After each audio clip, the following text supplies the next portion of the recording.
Arc by arc, I want to attempt at briefly describing the events and critically analysing what occurred. Briefly describing the events.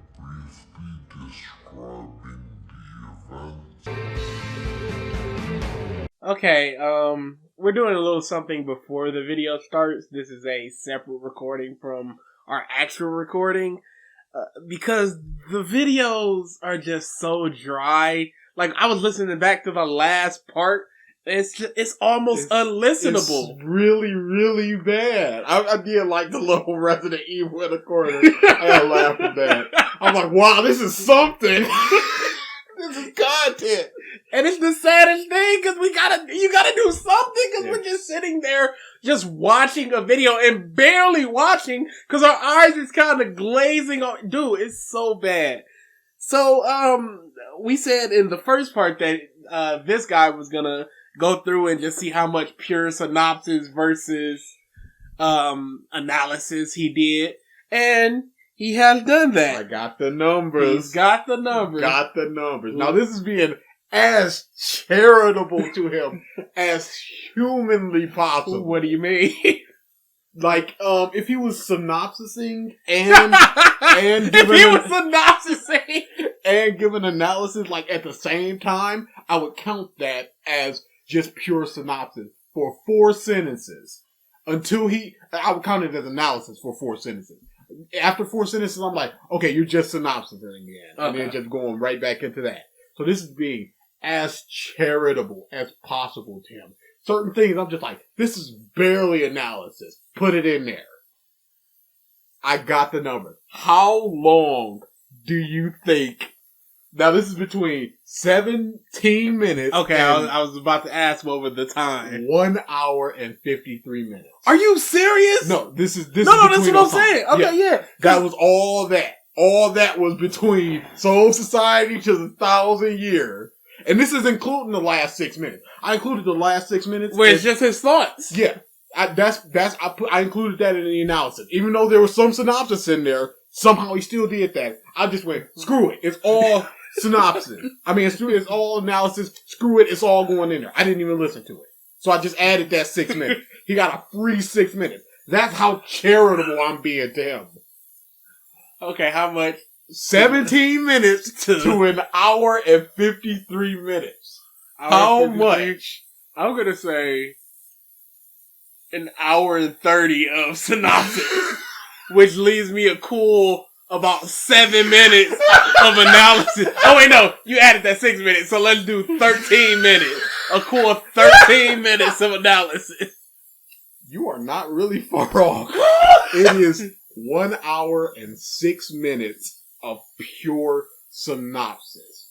It is 26 minutes of me being the absolute most charitable I could possibly be. 26 minutes of analysis and about an hour 45 of a minute 45 of nothing.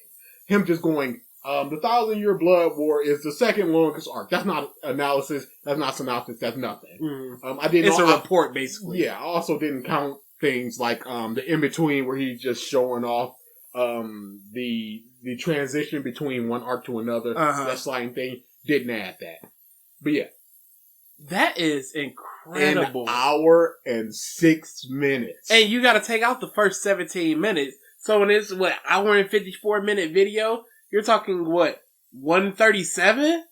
137. And in an hour and 37 of the ruined reputation of Bleach, an hour and 6 of it is pure synopsis. And this is with you being charitable. So charitable. Now, I also got some more numbers. Oh no, there's more numbers? How long do you think is the longest unbroken synopsis? It couldn't be more than 8 minutes. It is exactly 8 minutes and 12 seconds. Followed by a hard 16 seconds of analysis. No way! Followed by 6 minutes and 30 seconds of synopsis. Followed by a hard 9 seconds of analysis. Followed by 6 minutes of more synopsis. This is he went nuts on the 1,000-Year Blood War. Man ain't even tried. Yeah, what's there to analyze? And I'm sitting there just like, I guess you can take them 9 seconds. Here is a picture of that timeline. Look at this. Oh, that's terrible. That's exactly what it is. Synopsis, analysis. This is, I'm sitting there like, am I missing something? I went back and listened like, nope. It's all just. How? And you look at the Bleach comment. Let's go to the comments. Yeah, this is just a special. We don't care about what's going on. Bleach reputation.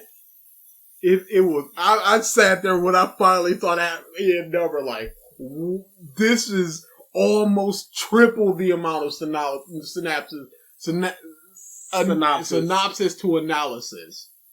Great video. Your editing got me motivated to make my next video the best. Clyde is a bum. He is a Bleach bum. Look at those 2 Bleach videos on the side. He's a Bleach bum. And he was also in the credits. Barely counts.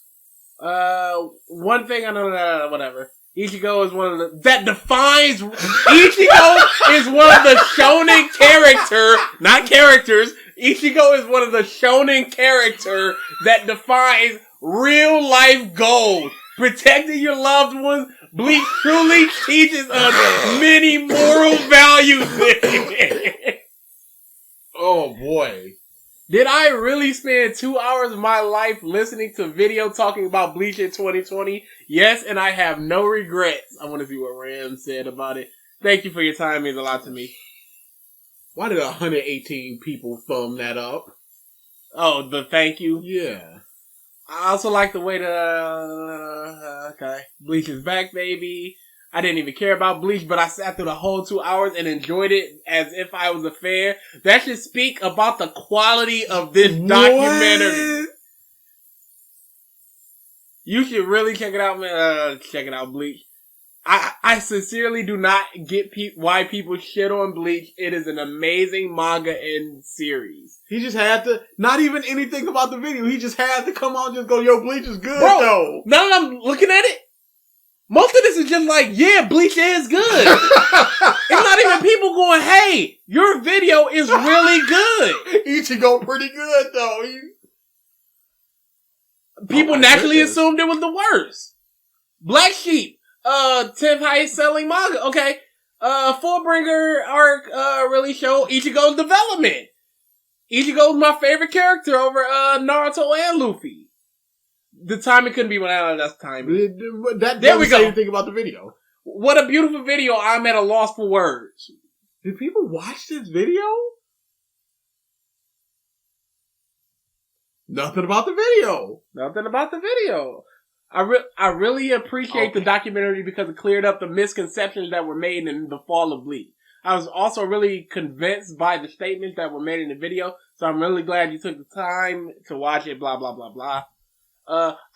Whoa! Wow, man! Why do you have a straw hat freaking Avatar? Icon? Yeah, you shouldn't be doing that with this. Wow, man, I've never seen such a well-written, intelligible, and well-documented video in the anime community. Sorry? Intelligent? All he did was do we have to say the number? The numbers are here. The numbers don't lie. If you want evidence, come to me. I'll show you all. I'll show you it. I'll send you the Vegas file. The numbers absolutely do lie. Cause it's even worse than what it actually is. It absolutely is. You're being generous. Unbelievably generous. What are you talking about? Miss Bleach. Nothing about the video. People just came here to just reaffirm their love of Bleach. That's all. This is quite literally the best video you've ever made. What were the ones he made before this? No wonder all them Eisen boys are 97 minutes. Well constructed and paced video. Good execution. However, 6 slight minutes. gripe is clear. Your knowledge and understanding of Bleach is a lot more than One Piece. Luffy's desire to be Pirate King isn't due to stubbornness. It's his desire for freedom. Oh, wow! It instantly makes him a hypocrite because he's accusing Eye Patch Wolf of the exact same thing. That is a good point. Yeah, this is worse than I thought. Because it's barely anything about the video itself. It's just like, yo, Bleach is pretty good though, y'all. And that leads me to believe that people just wanted a big Bleach, like, this is a good series 100%. thing. And they got it through this video. So who cares what the video sounds like, looks like, what he's saying, who cares? He's saying that Wolf Bleach is wrong. Bleach is good. And I'm here for this. We can't That's do that. what I said. I looked at it and I'm like, it's just going to be all synopsis, so it won't even be fun.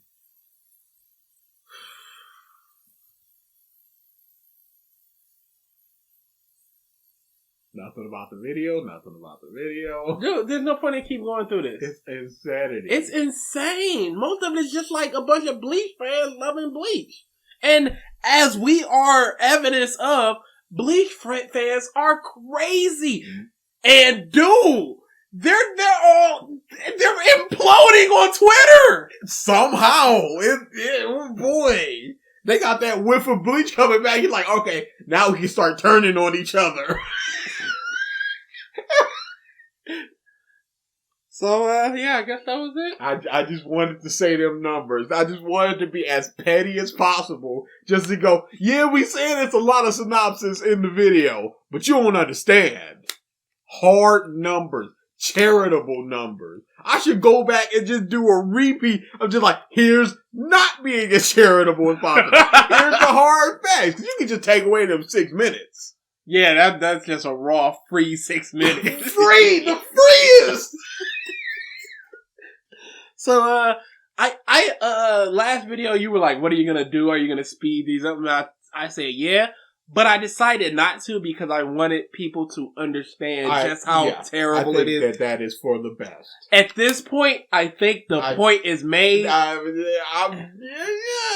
It's up to you. I am. But I also a think viewer. we get a lot more animated and yelly in this part. Yeah, this one's a lot better. There's a lot less of the just unbroken silence of us just watching. So I'll decide how I want to edit it. Yeah, I guess that's it. Enjoy. 1:06. Do your best Remember to enjoy the next hour or so as we suffer through.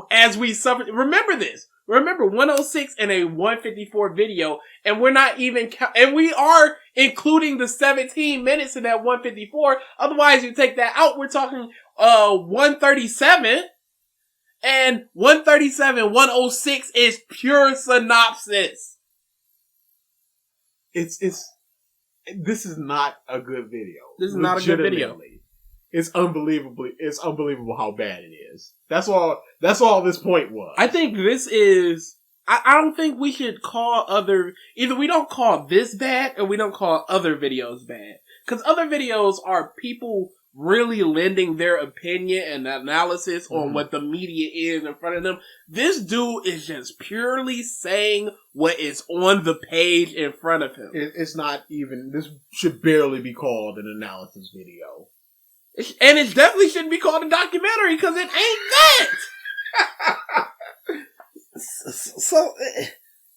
that. Yep. I just wanted to say that because I'm like, I gotta know myself personally. Now y'all know. And I want to see somebody contest this. Look at that the last little, 1,000-Year Blood War and tell me how much analysis is in there. Tell me this man does not talk about the complete synopsis for 8 minutes and 12 seconds. Tell me he doesn't. I want to see somebody.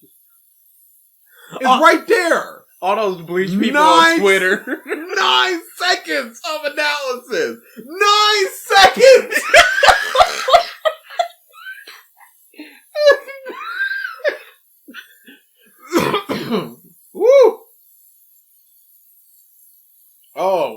fun times are coming. Dude, what are we doing next? We should pick like our top 4 of what we should do next, and then either just decide amongst ourselves or throw it to people. The Cosmo's up there. The Cosmo Last of Us. Oh yeah. Not only do we need to hit Cosmo again, we need to hit Last of Us while it's fresh for you. I mean, there are parts that fade. I literally forgot Dina's name a week after. And I played that game for like 4 days straight. We got that schmizzle, the comprehensive list of plot holes in JoJo's Bizarre Adventure. That's interesting. That's a Bleach video. Let's just move all right past that. We got a bunch of... I just went on a part 5. I see. Collection. We also got the Dark Knight trilogy thing. Yeah, one of them. It's not gonna get us any fans. Some Hunter I'm there. surprised any of this does get us fans. I'm legit on Twitter. Like, there's people that are DMs and just like love the stuff, and it's like, why? Why? That's some Naruto month stuff. Yeah, Naruto month next. Not next month, but probably by April-ish. That'll be Naruto month. I want Fairy Tail month first, though. No, Fairy Tail month first. We got Nux video, and Nux is Nux. That's all that we know. That's gonna be 5 stars. Mm-hmm. And we got that long 3-hour boy. What's this one? 30. We do about a video a month. We probably do about 2 to 3 episodes a month. Yeah, probably sometime in May. Probably May will be Fairy Tail month. Oh, Cosmo also had a Sam Raimi Spider-Man trilogy, worse than you remember. We should definitely do Cosmo. So, do you want to do the Sam Raimi, or do you want to do the... I'm doing Last of Us. Let's do Last of Us. All right, because that's the people want it, and that's a hot 20 minutes. That's Cosmo. Yeah, it's quick. That's fun. That's money right there. All right, so next video is gonna be Cosmo's Last of Us video. Yeah. Please feel free to unsubscribe from us because of this one. I wouldn't blame you. And subscribe to DBZimran and then unsubscribe from him. Donate $1 through Patreon and then take it away. 106. Yeah. Donate $1.06 to him during this next live stream. Don't troll the man. This is all for jokes. Leave him alone. Yeah, I never wanted any of the creators we do trolled. Yeah. No, but I definitely want them called out on their nonsense. They definitely should be, because this is pretty egregious. Mm-hmm. This is legitimately egregious, and it can't be disputed. I'm being as charitable as possible. Again, if you want evidence, I will send you the Vegas file. I will send you pictures. I will explain how I came to this. Whatever you want. I will sit down and do a commentary over the video and just go analysis as it's analysis. Whatever you want. I am not being slimy. I'm not being sleazy. Check it for yourself. Do it yourself. If you like Bleach as much as you think you do, watch the video and just go, how much of this is analysis? Do a little stopwatch if you want.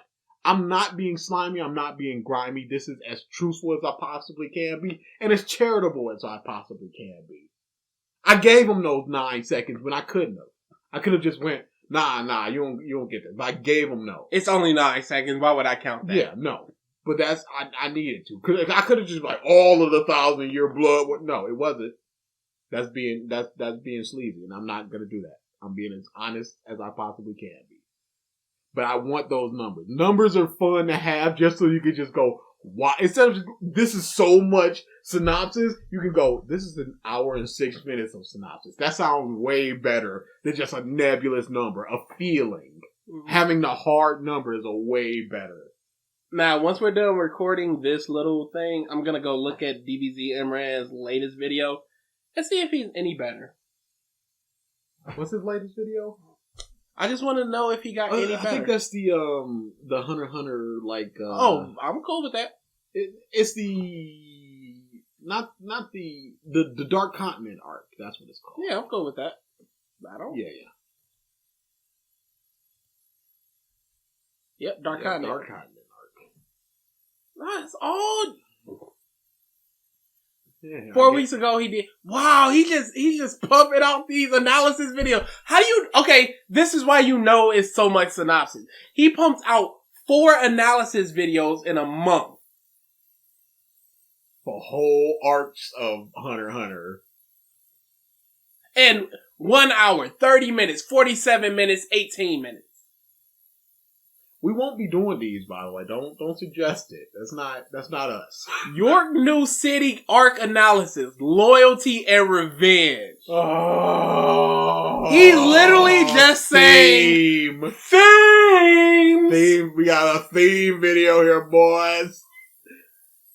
And he did everything arc of. That's high quality analysis there. Okay, so yeah, I'll be checking out Green Island's the longest. How? Well, technically, he did 2 Chimera and Arc videos, so maybe if you combine them, Where's the other one? it's way down. I know it's one of his earlier videos. Then what's the point? I think he did it, and then I don't know. Oh my god, how much do you do? There it is. 39.31. It is That's not an hour. longer. That's It an is hour not and 9. longer. It's probably like 4 seconds longer. Chimera longer, Ant yep. was 80 episodes. Maybe Greed Island is his favorite, so he pays extensive attention to it. I will be watching that. The Hunter exam is 52 minutes. How? How indeed? It was like Wait, 8 the episodes. chairman election arc is 47 minutes, and that was like legit 4 episodes. It was like 8. That ain't better. I mean, it's twice as good. Yeah, maybe he chilled out on the synopsis. If it's no, he showed the little sister as well. So Yeah, that was all part as of it. well. No, that was all part of the arc. Was it now? Yeah. Oh yeah. So yeah, yep. It sure was. I was just forgetting that. Maybe he didn't. You know what? Let's just watch a tiny bit of one of them. Yeah, that's not. No, I don't even need a headphone. You guys are gonna hear echoes because we're watching it through my TV. We're not. This is loosey goosey. This is Lucy and as goosey as possible. Saturday night. I gotta go to sleep. I got work tomorrow. It's whatever. The second to last video of my Hunter x Hunter analysis series that I've been doing. It's the 7th video in my analysis series, so if you haven't seen the other videos... How is that Life of Kilowatt an hour and 30 minutes? What's wrong with these Hunter x Hunter people? Remember when we criticized him for the way that he spoke? And he said, you know, that's just the way I speak. There's nothing I can do about that. He's speaking a lot more animated and a lot faster. Check them out before this one. As for this video, I'll be covering the 13th Hunter Chairman election arc. In this arc, we are introduced to several new characters, as well as seeing familiar faces from the prior arcs of the series. In addition to this is the first story arc where Gon is pretty much non-existent. He appears later on in the arc, but his reappearance serves to wrap up his story arc. As the title of the arc suggests, this arc is about the election of the new Hunter Chairman, after the prior chairman, Isaac Netro, had passed away during his battle against Meruem in the prior arc, the Chimera Ant arc. The task to elect a new Hunter Chairman involves a group called the Zodiacs. The Zodiacs comprise of 12 hunters whose skills... Boy, this is some analysis. This ain't no analysis. The rules of the elections begin to be confirmed one by one, as the first rule states that all hunters have been nominated to become the next chairman, and every hunter is eligible to vote. The second rule is that if... Nope.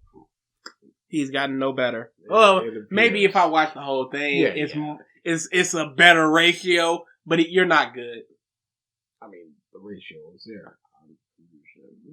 How is this person pumping out these videos?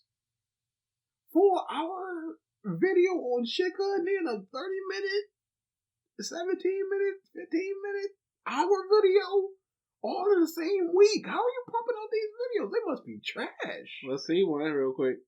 Again, loose a goose. The life of Killua Zoldyck, Hunter x Hunter. Killua Zoldyck is the third child of Silva and Kikyo Zoldyck, and the heir of Hunter exam arc, final phase. Netero summons all of the 9 remaining examinees, asking them what fellow applicants Are you have the just most attention synopsising? in Whale Island. York New City Arc. As soon as they arrive at Gon's house, Mito brings them into line. After a hard I guess this is just what we doing now. I guess this is just analysis from now on. You just say what happens and then go give 9 seconds of analysis.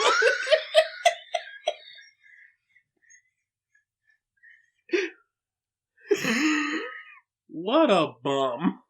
What a collection of bums.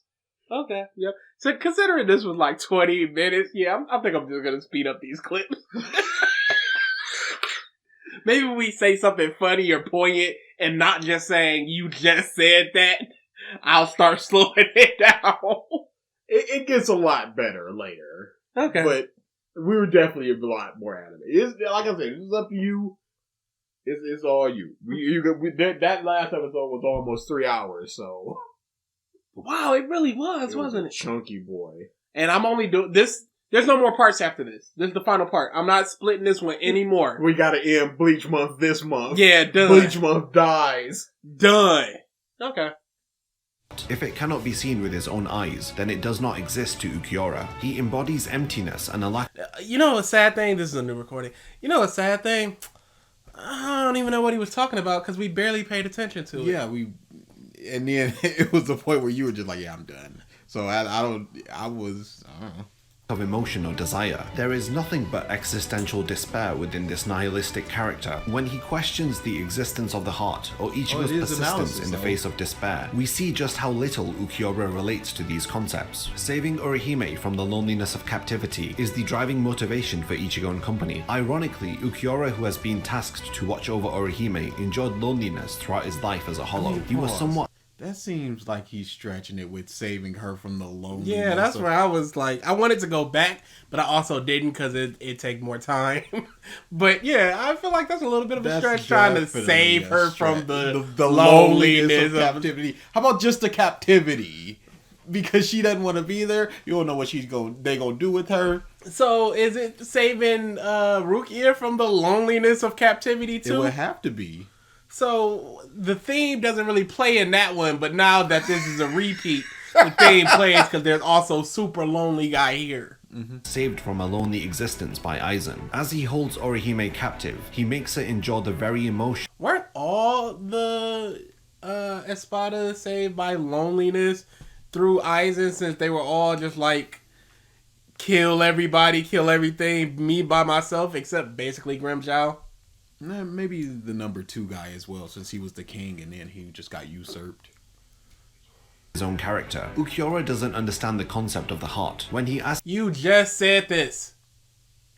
I don't think he Orihime, did. Dude, I forgot how much we just went, hey, bruh, you just said this thing. if she feels afraid, Orihime says that she does not. She knows her friends will help her because her heart is with them. Orihime felt fear for the well-being of Okay, so why even go with them? If your friends come here and then you're just like, I know they'll help me. Why even go? Yeah. If you believe in your friends so much. Yeah, you left to protect the friends, but then it's just like, oh, the friends came here to save me, so I know that they'll Do it. I know they'll beat you guys and save me. So why even leave? And it wasn't even like in One Piece where Luffy just had to go, stop lying to yourself. This is garbage. We here to save you. We can't take you back kicking and screaming if we got to. And that's what made Robin go, all right, they ain't bullshit. This isn't a fair weather. Another one of my million crews that I was just a part of for a day or two. friends while they try to save her. She understands that her friends must be feeling the same way about her too. If the tables were turned and her friends were held captive, she would risk everything to save them. She describes the sensation of feeling the exact same way as someone else, how two hearts beat as one, when people leave a piece of their heart with others, just as Kain's heart is with Rukia, or how Orihime's heart is with her friends. Ukiura tries to relate this metaphysical feeling to raw reality by asking Orihime if he rips her chest apart, will he find the heart, or if he cracks open her skull, hell will he find it? Ukiura, having felt nothing but loneliness, has never left a piece of his own heart with someone. His incapability to understand the heart arises from his own loneliness. Ukiura's loneliness stems from his acceptance of fate and despair. He is confused by Ichigo, who doesn't accept their differences in power, thus refusing to accept fate. Ukiura knows that fate favors the stronger opponent. He fails to understand. Boy, he is just hopscotching from one thing to another. He doesn't understand the heart, which leads to fate, which leads to Ichigo not accepting fate, which leads to destiny. He's just... Fate favors the stronger person? Wouldn't that just be strength favors the strongest person? If you're the stronger person and the whole You're fated thing, to win, then. But it's not fate. Yeah, it is. You're a stronger than your opponent. And it's Yeah, not even a you were foregone. fated to be. It's not even a foregone conclusion. Otherwise, you wouldn't have the match. It's like in football. It's just like, well, they have the better team, so they won. That team got Michael Jordan. No point in playing. No point in playing. We lose. Oh, but he didn't win a title. There's no point. Nope. It's a good chance that we're gonna lose, so we're not even gonna play. It's fate. Ichigo's resolve, the heart which is leading Ichigo to challenge fate itself. Ukiura. No, that was a sentence.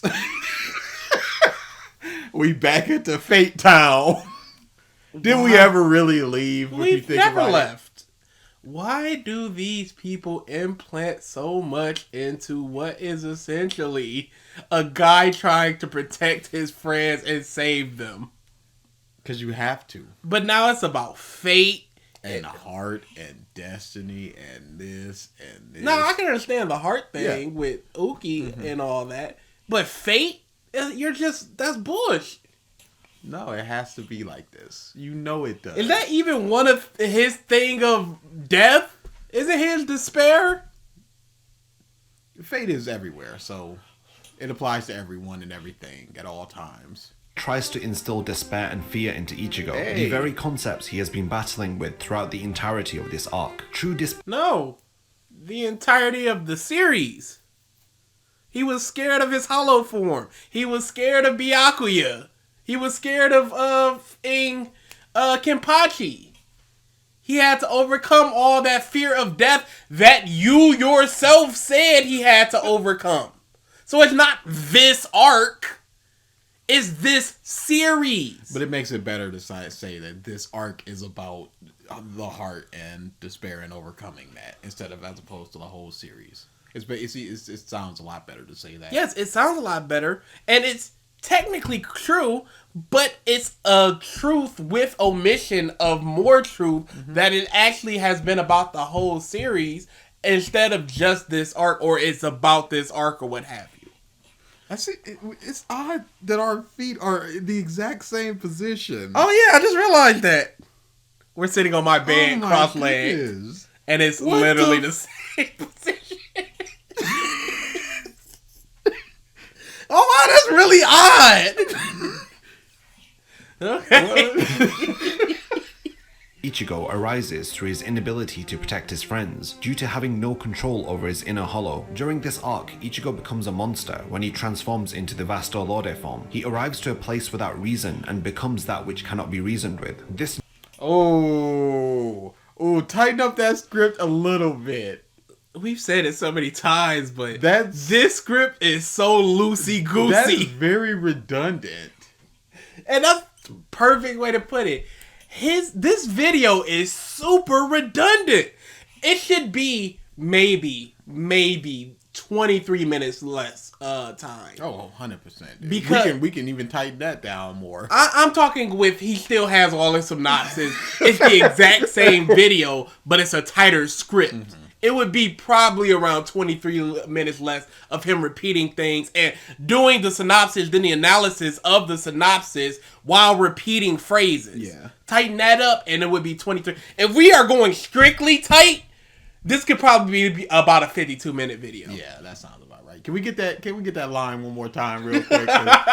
he loses his reason and becomes a monster that can't be reasoned with. Ichigo becomes a monster when he transforms into the Vasto Lorde form. He arrives to a place without reason and becomes that which cannot be reasoned with. This new form slaughters Ukiura and almost kills Uryu. This is a total regression in Ichigo's character as he loses control of his hollow. When Ichigo comes to his senses, he realizes what he has done. Ichigo wants to honor Ukiura's request to end their battle, but only as as equals. Ichigo admits it was a mindless hollow who took over him. He distinguishes himself from the monster, but also choosing not to attack Ukiura as he is fading away. Ichigo maintains his humanity. When Ukiura is defeated, he asks Orihime if she is afraid of him, to which she replies no, she is not afraid. The significance of this moment cannot be understated. This is Ukiura forming his first connection with someone. He has in fact left a piece of his heart within Orihime. Ukiura reaches his She never mentions him again.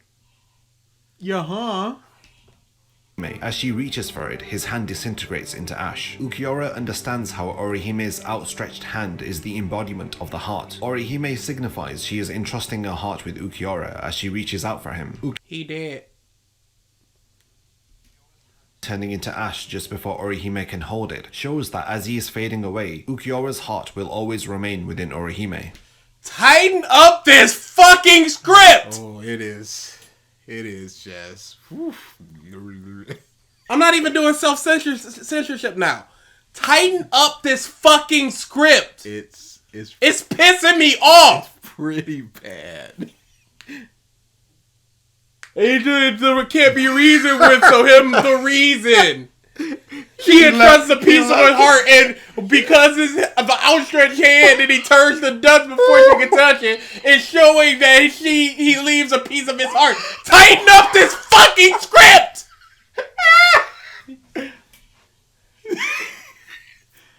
The Arrancar arc nears its conclusion. Byakuya tells Ichigo that protecting Karakura Town is his duty. He leaves Hueco Mundo with Captain Unohana, who explains Ichigo is the only one who has not seen Aizen's Shikai, an advantage which will help him to defeat Aizen. Arriving in Karakura Town, Ichigo attempts to defeat Aizen in one decisive attack, but he easily blocks it. Aizen faces off against the Gotai 13 and the Vizards, until Ichigo confronts Aizen with... Are blind people still affected? If they see his Shikai and then poke their eyes out, is it still like... No, I think it's a visual. No, it might be senses. I think it does affect your senses. Because Kenpachi could fight in the dark. No, but I think it affects your senses. Because, you see, hear, smell, all the stuff. So I think it would affect everything. Now, what about the sense? Just sensing it, not sense, but like I'm sensing your Reikai or spiritual energy. As far as his Shikai or his Bankai? His Shikai. I don't think so. I think you need to see it. No, I mean you see it and then you feel it and you see it and then you're like, okay, now I can. Forever and all time, I can always affect you with my Shikai and make you see and feel and smell whatever I want you to. And then you poke your eyes out. And then, they were fighting somebody and it was just like, okay, we just slashed eyes in and it turned to somebody else. Mm-hmm. Could they sense, okay, I don't have my eyes to see that is or is not Aizen, but I can sense that this person's spiritual energy is not high enough for it to be Aizen. I don't know about that because I don't know what the feeling of spiritual energy would be. Would it be a sense or would it just be like something internal? Like, is it a sixth sense? Mm-hmm. Put it like that. Or is it just like something internal that is just like, there's no real sense to it. There's no feeling. I don't know if you saw this, but Dragon Ball Z Kakarot did a really good thing with sensing energy. Mm-hmm. Let me show you. While you're looking that up. Here's my question. Why didn't he show Ichigo his Shikai? He wanted somebody to be like, hey, No, that's not an explanation. Maybe he wanted a challenge one day, like... Why? Dude, I don't... Because when Ichigo comes down to try and he blocks the attack, why did he just go, it's my Shikai? Holy, you're so strong! Here it is!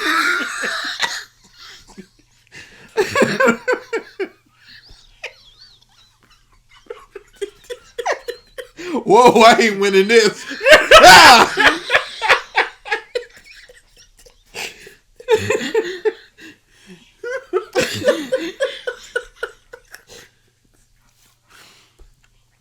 I'll keep looking for this. Okay. Aizen reveals to Ichigo that he has known about him since the day... You see, that's Krillin's, Piccolo's energy, and here's Frieza's. It's super huge. Yeah. So that's a good way of just like, oh, you can see their energy, and then Frieza's just like, oh no, you gotta turn your head to see this.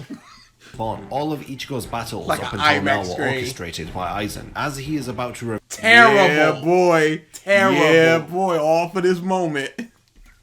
orchestrated by Aizen. As he is about to reveal to Ichigo who he really is, Isshin appears, interrupting Aizen. This is when Ichigo learns that his father is a Shinigami. We also learn that the real power of the Hokyoku is to fulfill the desire within the heart. After failing to stop Aizen, he heads for the real Karakura town located in the Soul Society. Isshin tells Ichigo that they are going to protect Karakura town. Does Aizen explain for which purpose he did all that for Ichigo? I don't personally remember. I also do not remember. I'm sure it's in there. I don't see why they wouldn't.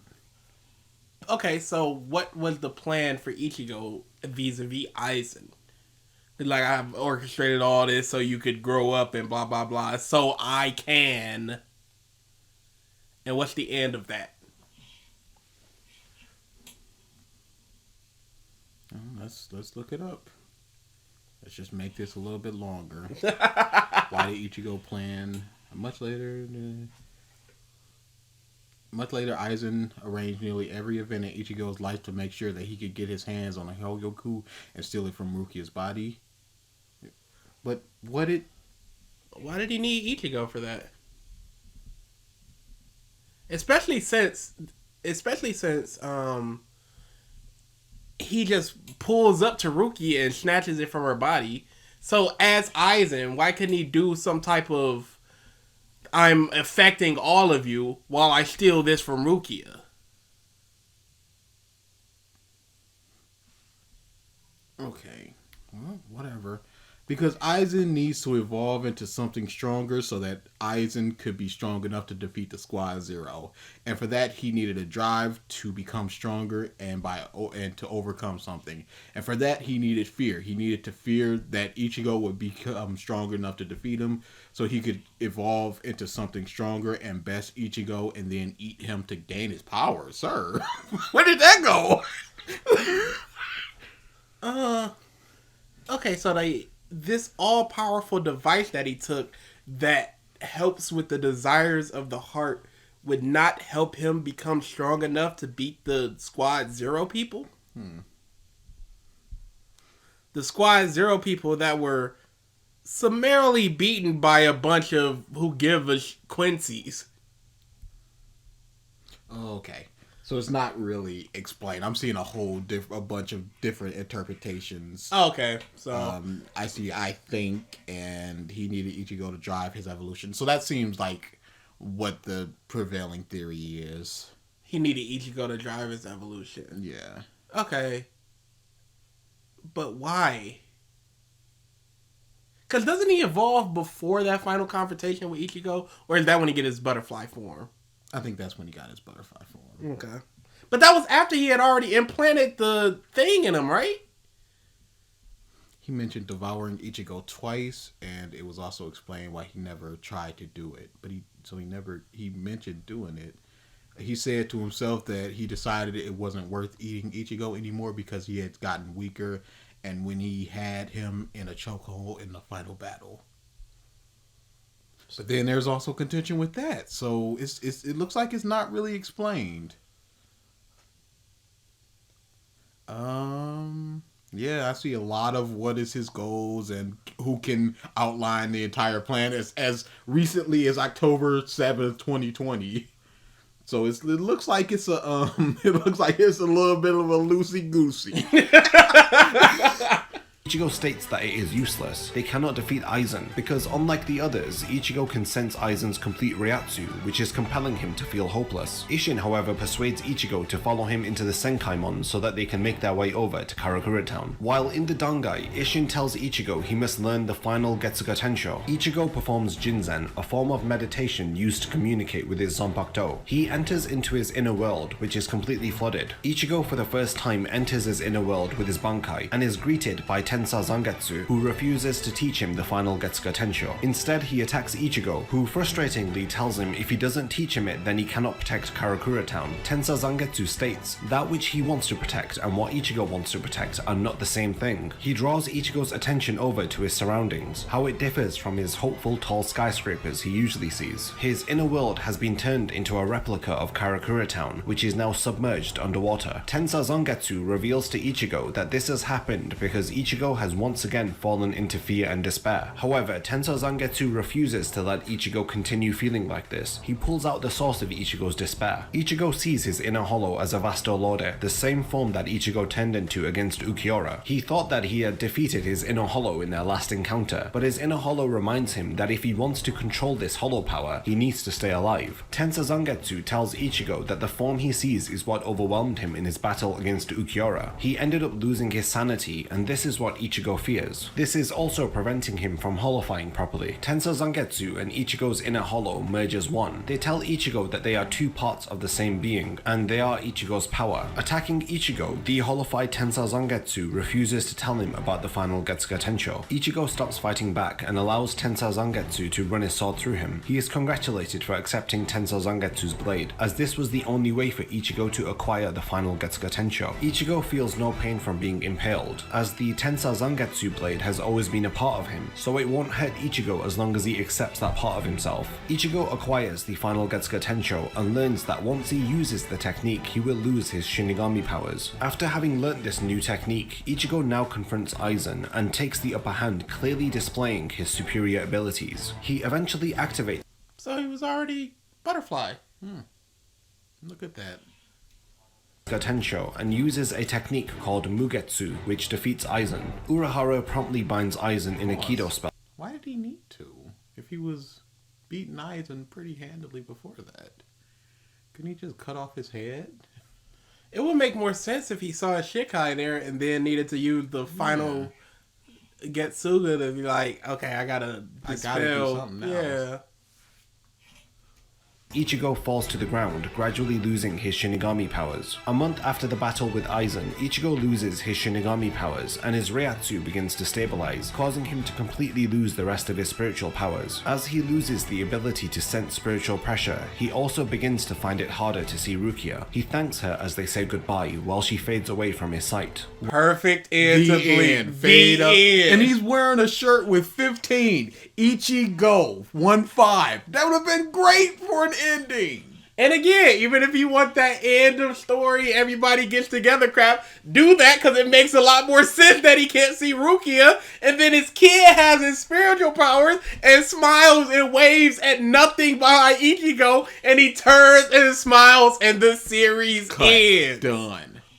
What's wrong with that? Perfectly good ending. What's wrong with that? We did not need a Quincy War. Or we could have the Quincy War before the Aizen thing. Sure. When Ichigo first arrives and faces off against Aizen, he is questioned by Aizen, who asks him what exactly is he fighting for. He reminds Ichigo that the fact that he is here must mean that Orihime is still alive. None of his friends have died. Aizen asks if he can truly hate him under these circumstances. Ichigo cannot attack Aizen with hatred. It's impossible for Ichigo to hate him. Aizen states he is attacking merely out of a sense of duty. Aizen continues to taunt Ichigo by telling him he cannot protect anything without hatred. He refers to Ichigo's friends as dead weight. They are a distraction to Ichigo becoming stronger. Presumably, Ichigo is still shaken by his Vasto Lorde transformation, so is reluctant to transform into his hollow form. This explains why Ichigo didn't use his hollow mask when he first attempted to surprise attack Aizen upon arriving to the battlefield. These taunts seem to unnerve Ichigo. It's like he realizes his fear of losing control of his hollow has returned. Aizen calling Ichigo's friends dead weight defeats the whole point of Ichigo even holding his blade. He does so to protect his loved ones, but how can he protect them with a power that he fears? Ichigo is reassured by the Gotai 13 and the Vizards that they will fight to protect Ichigo, but Ichigo feels difficulty in trusting them. Ichigo still wants to shoulder all of the burden of defeating Aizen. Ichigo is reassured that everyone in this battle has a reason to fight Aizen. Ultimately, that reason is to save the world. Hey, you know what this is reminiscent of? The episode of the Justice League where Batman is trying to get everybody tactics and work together, and he's like, Superman, you keep rushing in, blah blah blah, why are you doing this? And Superman goes, why would I put the rest of you in danger when I can take all of this myself? Nobody's out here sitting here going, Superman's amazing, blah, blah, blah. This is reminiscent of, and we can see the tail of his blah, blah, blah, blah, blah. It's a pretty straightforward thing. It's a pretty straightforward thing. You're shouldering the burden. Don't do that. We're here to fight alongside you. Even if you're stronger, you can't do it all on your own. That's a quick message that does not need 4 minutes of explanation. Ichigo believes in the Gotai 13 and the Vizards. He watches them attack Aizen with determined eyes, waiting for the opportunity to catch Aizen off guard, taking full advantage of not having seen Aizen's Shikai to land a surprise attack. When Aizen reveals to Ichigo that he orchestrated all of the events in his life, Ichigo asks Aizen when did he become convinced that We've said this before. Why is this here? Yeah. And not before? We've just defeated Aizen, and now Aizen's just kicking around asking questions again. Ichigo would be a good subject for his research. Aizen reveals to Ichigo that he knew about him from the moment he was born. Ichigo was born special according to Aizen. He tells Ichigo that he was born a human and we assume Aizen would have finished his sentence with Shinigami. Even Ichigo believes this, but this is not the case. Isshin expects Ichigo to have questions regarding him being a Shinigami, but Ichigo shows maturity by So Aizen says he was born a human and but not a Shinigami and a Quincy, or a Quincy and a Shinigami. Yeah. If Aizen knew about it, why wouldn't he know that he was also a Quincy? And go, this is why you're special. Maybe he was gonna say human and Quincy and just go, you already know about the Shinigami part, so I don't even need to say that. his father's decision to hide the fact that he was a Shinigami all along. Ichigo tells his father that he will wait until he wants to tell him the truth. Ichigo doesn't want him to say anything until then. Kubo shows that Ichigo learnt this from Rukia when she respected Ichigo's privacy back at the start of the series, calling back to Ichigo's encounter with the Grand Fisher and the death of Ichigo's mother. When Ichigo arrives in his inner world, he is attacked by Tensa Zangetsu. Isshin, who watches Ichigo meditate, predicts that this would occur. Through his own experience with his Zanpakuto, he knows that this is a technique that Ichigo's Zanpakuto will not want to teach him. Just as Isshin had said, Tensa Zangetsu refuses to teach Ichigo the final Getsuga Tensho. Ichigo needs to learn this technique so that he can defeat Aizen. But Tensa Zangetsu... I thought he needed to learn a technique to make a sandwich. I'm like, he clarified that. Because I was confused personally. I'm like, what? Boy, I know this is the second time that he's come back to this. But why is he doing this again? He needs it to cut particularly hard bread. Spread the butter a little thinner. Oh, this bread expired yesterday. It's a little hard.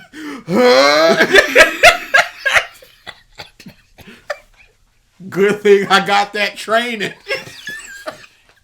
For my greatest technique so I can make this sandwich. Totally worth losing all my Shinigami powers. The mayo's expired too.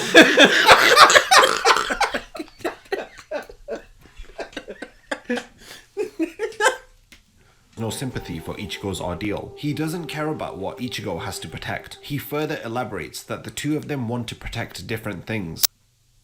But you stated this previously, sir. These words have already escaped from your mouth and onto the page and onto the video. This is so frustrating. Yes, it is. Like, unbelievably so. How could I looked at the comment section. How can y'all just go, this is great? Because it's affirming what they believe. Bleach is good because of these things. Look at this 2-hour video saying that it's good. There's many people saying that it's bad, but you're saying that it's good. And I think it's good, and you're right. Because I'm right. By virtue of you being right, I'm right. Do you think people really think about these things? Absolutely about how not. He's synopsis analysis combined and then backtracking And the repeating of and itself. the repeating. Do you think that they're doing that? Absolutely not. No, it's just confirmation bias. And this I think is good. You are saying that it's good. I don't care how you're saying that it's good. You're just saying that it's good. So I approve. That's all. We can only assume that Tensa Zangetsu does not want to teach Ichigo the final Getsuga Tensho because it conflicts with what he desires to protect. Ichigo is completely confused. Why would we assume that when he literally says that? Questions why his Zanpakuto was lending its powers to him. What was motivating Zangetsu to give Ichigo power this whole time? In a surprising revelation, Tensa Zangetsu demands Ichigo to look at the state of his inner world, how the tall skyscrapers which peeked into the hopeful skies had vanished. Instead, they have been... Oh, are you getting that angered out too? Are you thinking that he too needs to tighten up this fucking script? You know that goosebump that goes all the way from like the back of your head to like the back of your arm? It's just like, ooh. Yeah, you feel it like egg going down the back of your like neck. something's just crawling on you. You're just like, ooh. I just got that feeling just like, dude. By scenery from Karakura Town. This smaller world quickly became submerged by the ongoing downpour of rain. But why though? Tensa Zangetsu explains that his rain kept falling upon his inner world when Ichigo fell into despair. He stopped progressing forward like he naturally does. This trait is represented by the tall buildings which previously filled his inner world. Ichigo shockingly realizes the truth behind Tensa Zangetsu's words. Refusing to let Ichigo continue feeling like this, Zangetsu pulls out the source of Ichigo's despair. Ichigo stares at his inner hollow like he has just seen a ghost. Ichigo had thought he got rid of this monster. Ichigo pretty much... We just heard this! He just started like 3 sentences with Ichigo. Ichigo believes. Ichigo sees. Ichigo. We just heard this exact thing. This is a very bad video. I was like, hey, maybe we check out his Hunter x Hunter Chimera amp, and it's just gonna be synopsises, so it's like it's not even a point. Yeah, it was fun the first time because it was so much more like focused on Wolf, so the synopsises weren't this disgusting.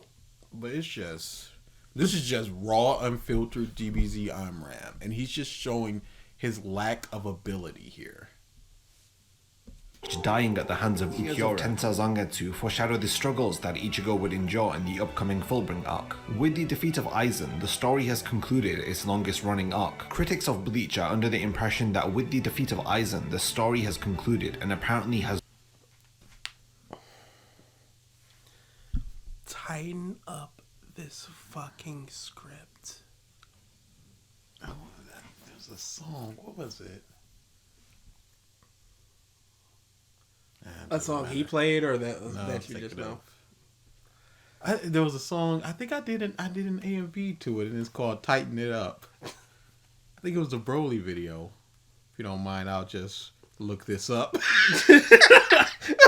I can't stop. Don't tell me to stop. I'm good. Nowhere left to go now, but this couldn't be further from the truth. I previously mentioned that Isshin has yet to speak to Ichigo regarding why he kept the fact that he was a Shinigami a secret. We have yet to understand the consequences of Ichigo losing his powers, and ultimately we have been teased by Tensa Zangetsu about the origin of Ichigo's powers. We don't understand at this point in the series what he means by saying his hollow side and Zangetsu are one. Was that it? Yes, it was. Oh wow, I am monster. I think I'm pretty care. sure I I don't said care. that I don't it was care. the Broly video. Uh-huh. And if we go back into our memory, I only made one Broly video. I'm sorry. And I'm pretty sure I said it was the Broly video, and I only made one Broly video. Unless you repeated that you had made the Broly video, how was I going to retain the information that you yourself said that you had made the Broly video, which then led to me believing that it was the song you used, considering you only made one Broly video? We both did a repeated joke. We both went there. This video is piss.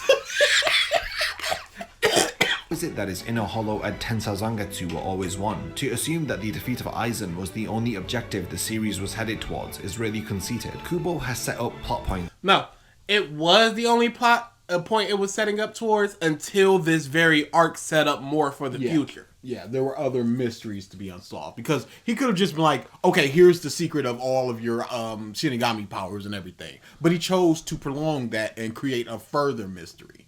This could have been it. But he just chose not to.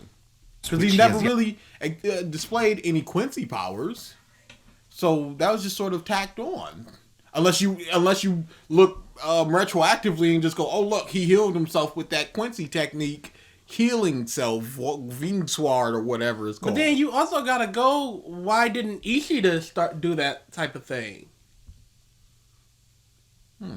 Considering he's actually trained in the Quincy arts. Or maybe it was explained at some point and we just missed it.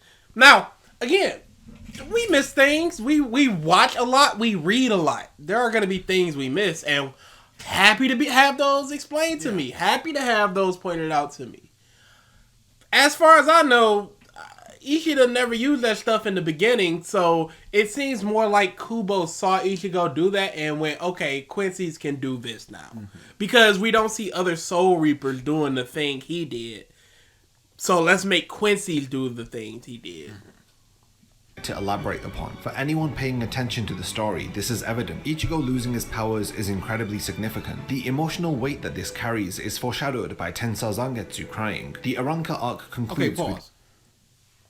The final Getsuga Tensho was introduced in this very arc. He did not have to tack on the you lose all of your powers forever. He added that to further the story. It could have just been you use it and then you can only use it once, so make it count. You'll still get your powers. And he just, after this arc, he goes off and he's still Soul Raper chilling. And his whole thing is he wants to protect Ichigo. But if Ichigo has no powers, he is not needed to protect Ichigo because Ichigo is not going to get into the confrontations to which he needs to be protected by his sword. So it should actually be like a joyous occasion for him. He'll feel sad for Ichigo because Ichigo loses his powers to protect his friends. But his sword has already said his thing does not align with Ichigo. He wants to protect Ichigo. So he's basically confining Ichigo to his room by making it so he can't use his powers anymore. Thus protecting him. Yeah. With fear and finally overcoming it, putting a stop. Finally overcoming it like he has 5 to 6 times before this moment. Finally overcoming it. Oh, thank goodness. A culmination. Oh, did he say fear and despair? I think he just said fear. And finally overcoming it, putting a stop to and finally fear and with fear and finally overcoming it, putting a stop to Aizen and his plans was an all or nothing battle to save the world, a battle which cost Ichigo everything. But then it's undone. Yeah. In the very next arc. This is some Hunter x Hunter crap. This would have been good if it was a Chad and Orihime arc. Because it deals with the powers that their full brain powers, quote unquote. So it's a small little mini arc for them. Then we go into the 1,000-Year Blood War. And we're dealing with Quincy's, and we learn that Ichigo's mom was a Quincy, so he starts training in Quincy powers, which somehow re-unlocks his Shinigami powers, because it's still tied into all of his powers. All of his powers are together, so he may have lost his Shinigami powers, but his Quincy power still has parts of that in him. So when he unlocks his Quincy stuff, his Shinigami stuff comes back. Instead of just... as soon as he loses his power, some dude rocks up and just goes, "Hey, yo, Ichigo, you want to get your powers back? Come with me."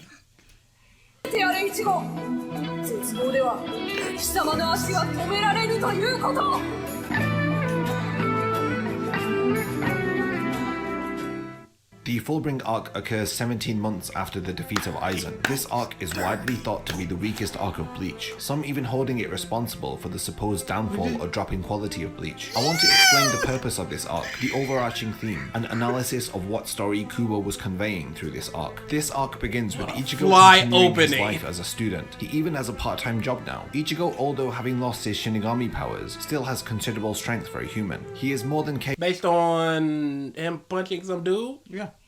capable of dealing with a gang of thugs on his own. The Fullbring arc features a new He knows how to fight. That's not strength. Yeah. It's not considerable strength compared to a human. It's a gang of thugs.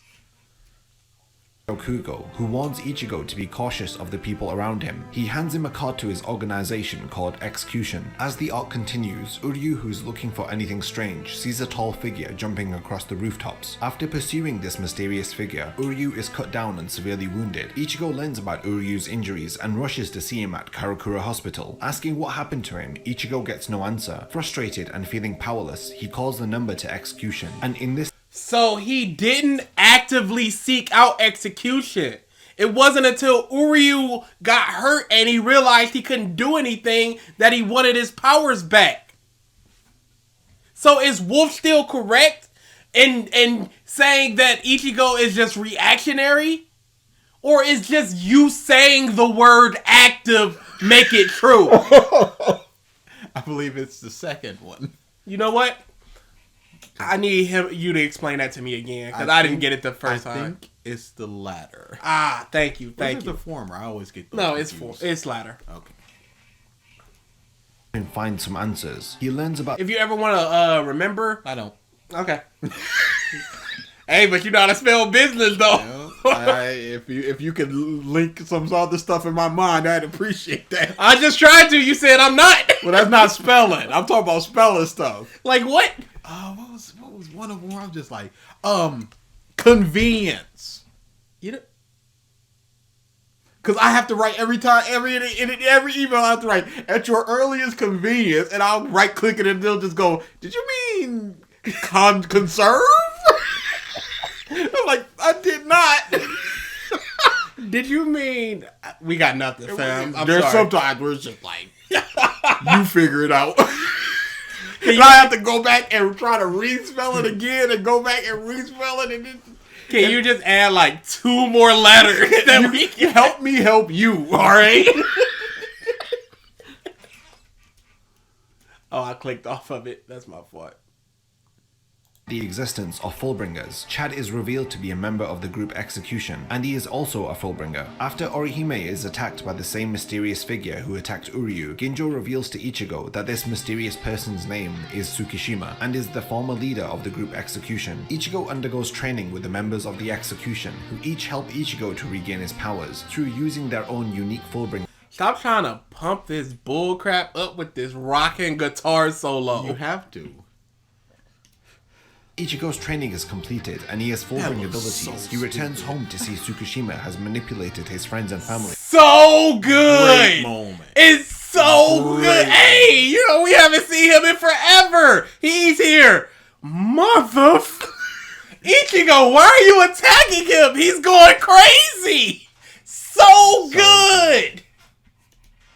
Fullbring ability, Book of the End. It appears that Ginjo is Dude, if he was the final villain, the actual final villain of this arc, it would have been amazing. Yeah. It's so good.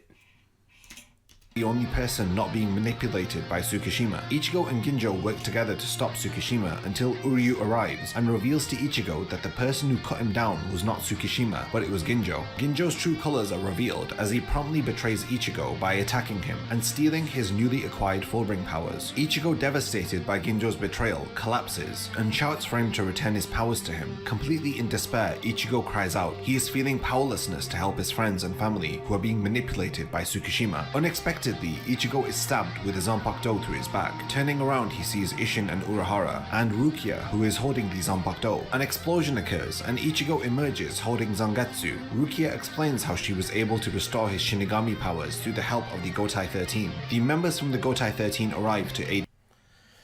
Hand raised. Yes. Why didn't they do this before? They needed to at this exact moment. What he didn't need it. He didn't need it before. He was happy. Ruki was So- checking in like he's happy, and then as soon as she turns away, he just starts bawling, crying. She didn't see that part. I just want to protect people, and she's already gone. I'd do anything to get my powers back. What's what happened? And he's fine. I'll use my final technique to make a sandwich, and this happens. Nobody told me. You were explicitly explained the repercussions. So who's the Shinigami in the town right now? I don't know. Some guy. It's probably just some guy. And they didn't know anything that was happening with this stuff. Like, they weren't told to keep You an would eye think on they'd keep an Ishida eye on and Ichigo. At the very least, that's my friend. He saved the entirety of the world and all worlds and all realms. Maybe keep an eye on him, because if a hollow kills him, that'd be really bad, because he can't do anything. Can't even see it. Yeah. Ichigo. And it's nothing happening in their area to where they're like, we should probably get Ichigo his powers back. I guess for 17 months, everything was all cool, Just hunky-dory. It was smooth as butter. The members from the Gotai 13 arrive to aid Ichigo. Hitsugaya reveals to Ichigo that the very first substitute Shinigami was Ginjo Kugo. Ichigo battles Ginjo, while the Gotai 13 members battle with the Fullbringers, who have been powered up by Ginjo sharing Ichigo's Fullbring with them. Ginjo reveals to Ichigo the true purpose of the Shinigami badge, how the Soul Society uses it for surveillance. He attempts to persuade Ichigo he is fighting the wrong enemy. Ichigo, uninterested in Ginjo's relationship with the Soul Society, uses his Bankai against him, but Ginjo also proceeds to activate his own Bankai. After clashing several times, Ichigo has the upper hand. He deals the final blow to Ginjo, who falls to the ground and dies. Tsukishima, who then attempts to kill Ichigo, also succumbs to his injuries and dies. Ichigo visits the Soul Society as the arc concludes and meets the Gotai 13 captains. He requests to bury Ginjo's body in the human world. Lastly, he bids farewell to Rukia and heads back to Karakura Town. The Fullbring arc is a reboot and a return to the beginnings of the series. The only difference The good stuff? The good stuff. Just characters being characters? Ichigo was great during this time, even with his whole fake smile stuff. Even that was good. Loved his interactions with his manager. His manager was 5-star. Never appears again. is aged and he no longer can see ghosts. Ichigo's Shinigami badge is the only proof he has that he So they use it for surveillance, but they didn't know what was going on with Yeah, them. he didn't. They didn't- Unless right now it's just like, oh, he's with the previous Soul Reaper. No, It's he's about been to be throughout. some. He's been throughout.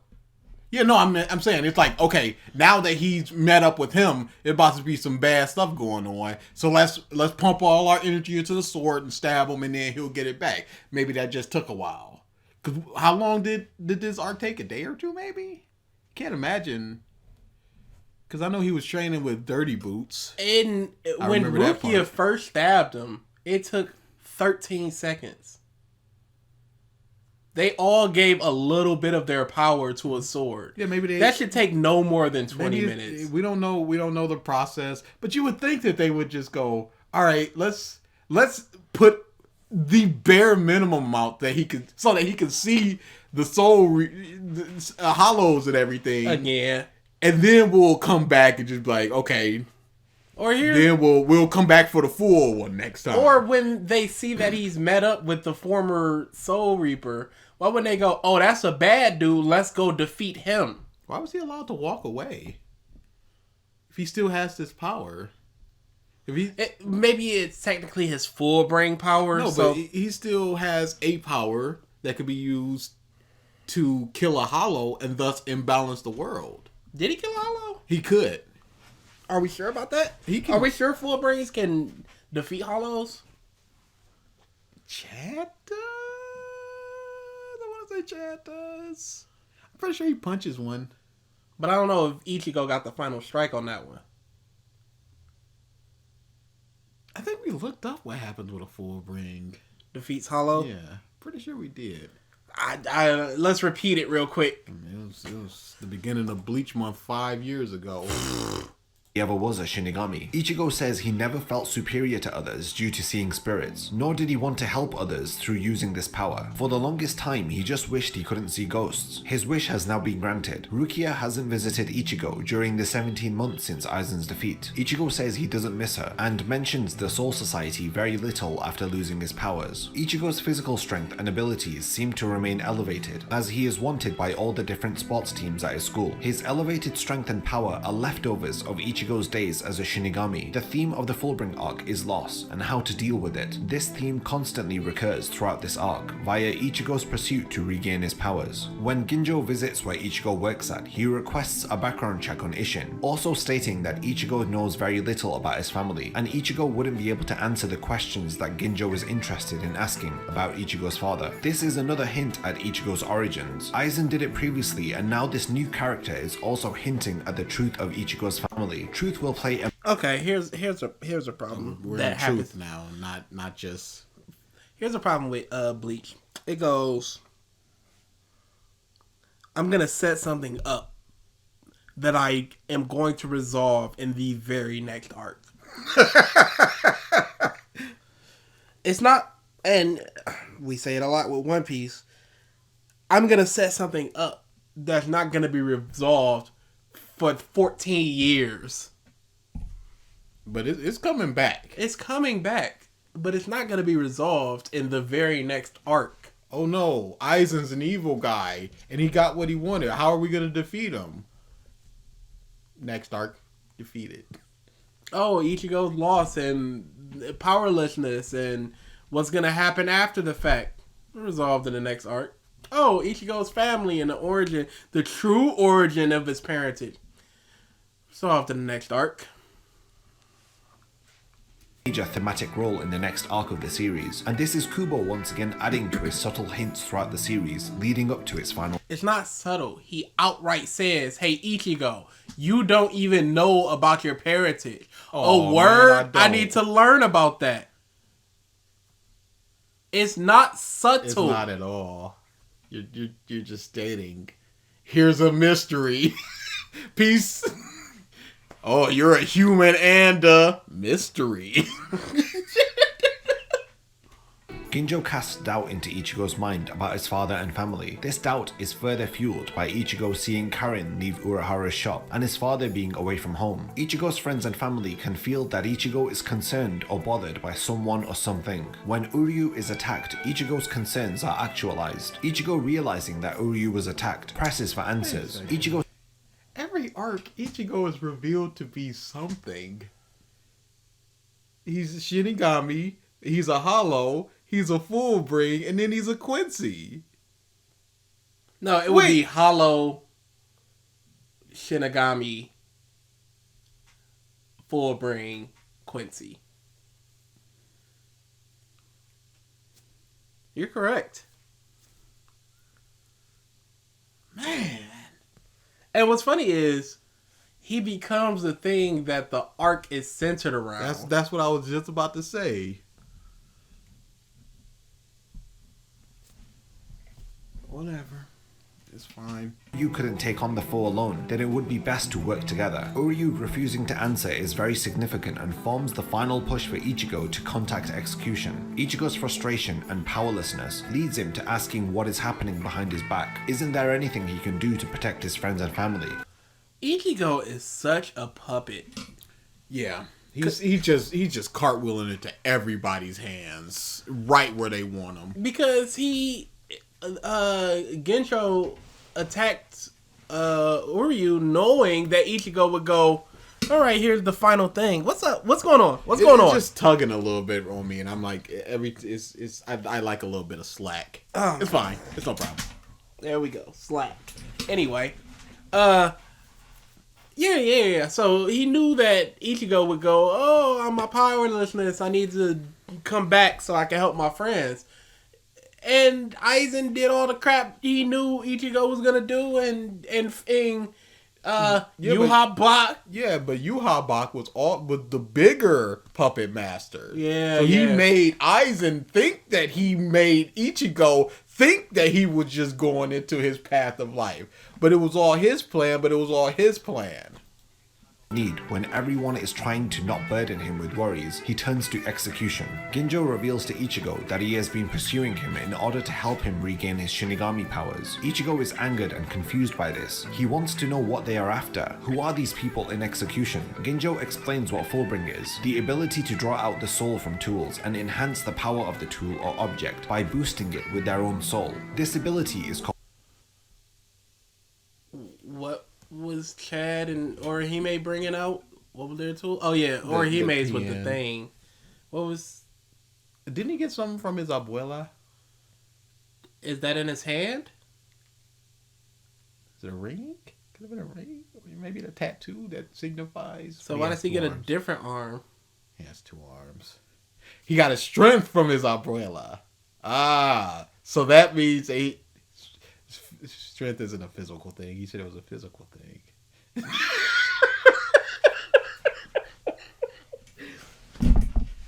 So I don't care enough to look it up, but I know it's something. Do you know it's something? I believe it to be something. So you have a strong inclination that it is indeed a thing. Yes. I don't believe that it would be nothing. So you are of the belief that it actually has some tangible thing. Yes. Yes. Existence, physical, it's there. I believe it. So you believe that it's not a non-existent metaphysical or spiritual thing. Correct. That is just in the ether. Correct. That is what I believe. I believe that it is not a metaphysical thing, but a physical thing that Chad has. So you believe it's a physical thing that Sado Chad possesses.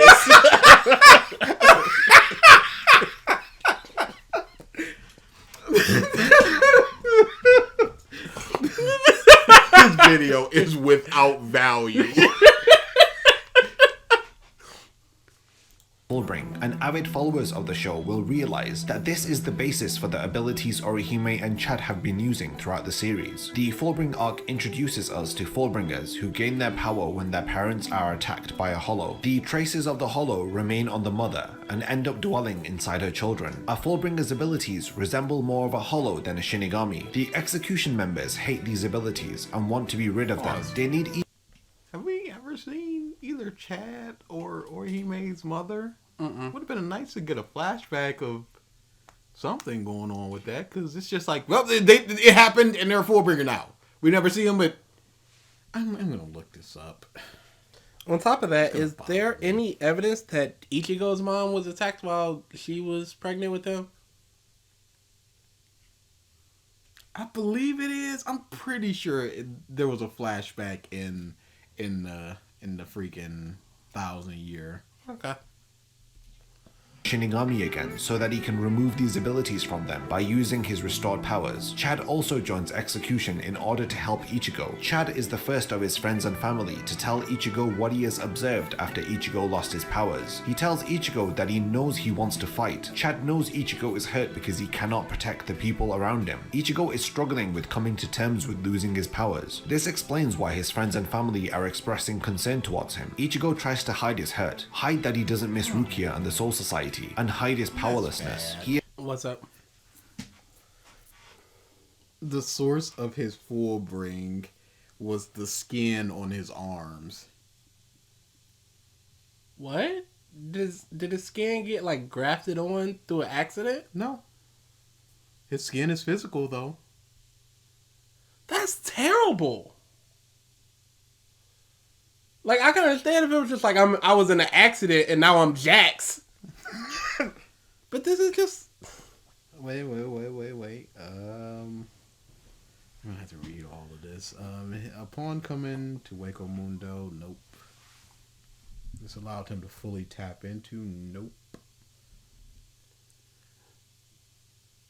Sato states that when he first used his power, it woke up because of the pride that he had instilled into his heart by his abuela, and the object that acted as a source of his Fullbring was the skin on his arm. Originally, he only activated to protect, and later he can activate it as will. So yeah, it's just his skin. Skin is physical. I was kind of right. I was kind of right. But that's dumb. I mean, sure. But Because at least Orihime was given something, and it's just like, this is the...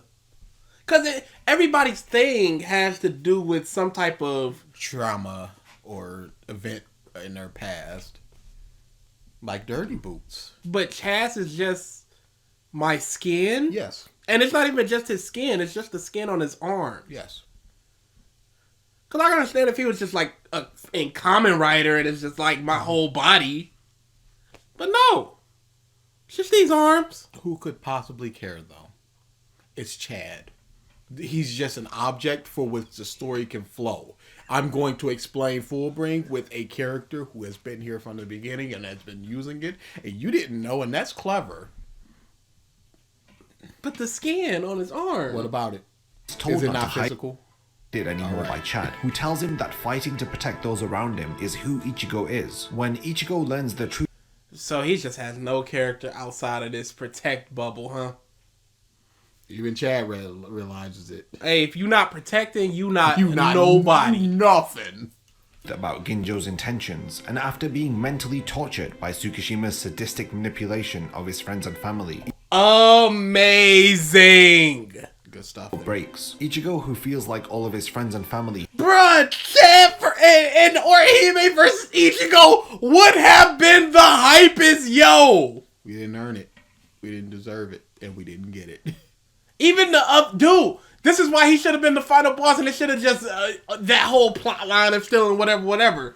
The captains come to help, and he stabbed them, so now And it's he's captain just- versus He's captain. just throwing people at him.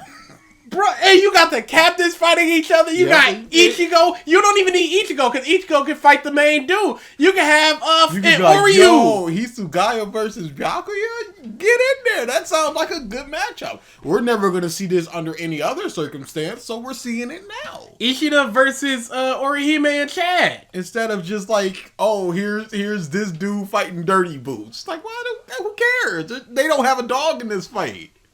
It could have been so amazing. It would just be like Black Clover, where all those people get took over, and it's just like, well, we just gotta fight luck. I guess we just fighting luck. Okay. And they're working together, and it's so dude. Yes. Black Clover is so f***ing good. Cause you got all these groups of people just working together, creating these double attacks, and it all makes It's so sense. good. And everybody gets time to shine, and Noelle is the f***ing best.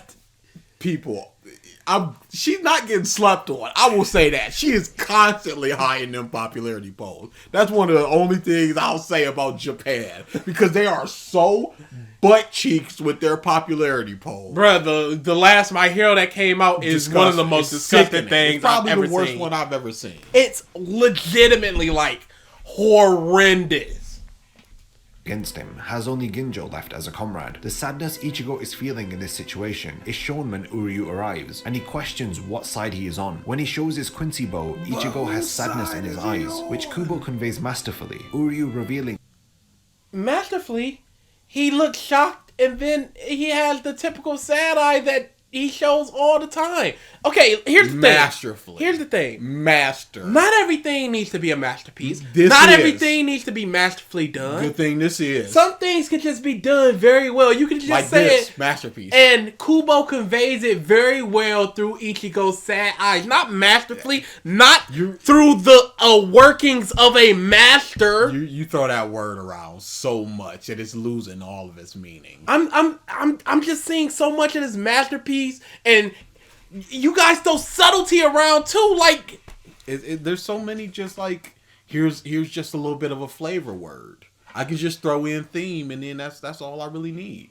Uryu revealing that it was Ginjo who attacked him shocks Ichigo. Laughing as he does so, Ginjo steals Ichigo's newly acquired Fullbring powers. This moment truly embodies hopelessness, powerlessness, and despair. The entire situation is cruel and purposefully crafted by Ginjo and Tsukishima. They intended for Ichigo to feel despair, through Ginjo having Tsukishima use Book of the End on him, so that he could convincingly sell Tsukishima as the enemy, ensuring that Ichigo would not suspect Ginjo. Ichigo reveals, while his powers are being taken from him, that he wanted to regain his strength, but he had no path to fulfill this desire. For 17 months he was weak and powerless. He felt he could finally protect his loved No, he ones wasn't once weak. You already said that he was stronger than the average human. He just couldn't fight hollows, Yeah. and he was real sad about it because when the others leave, he's just like, oh.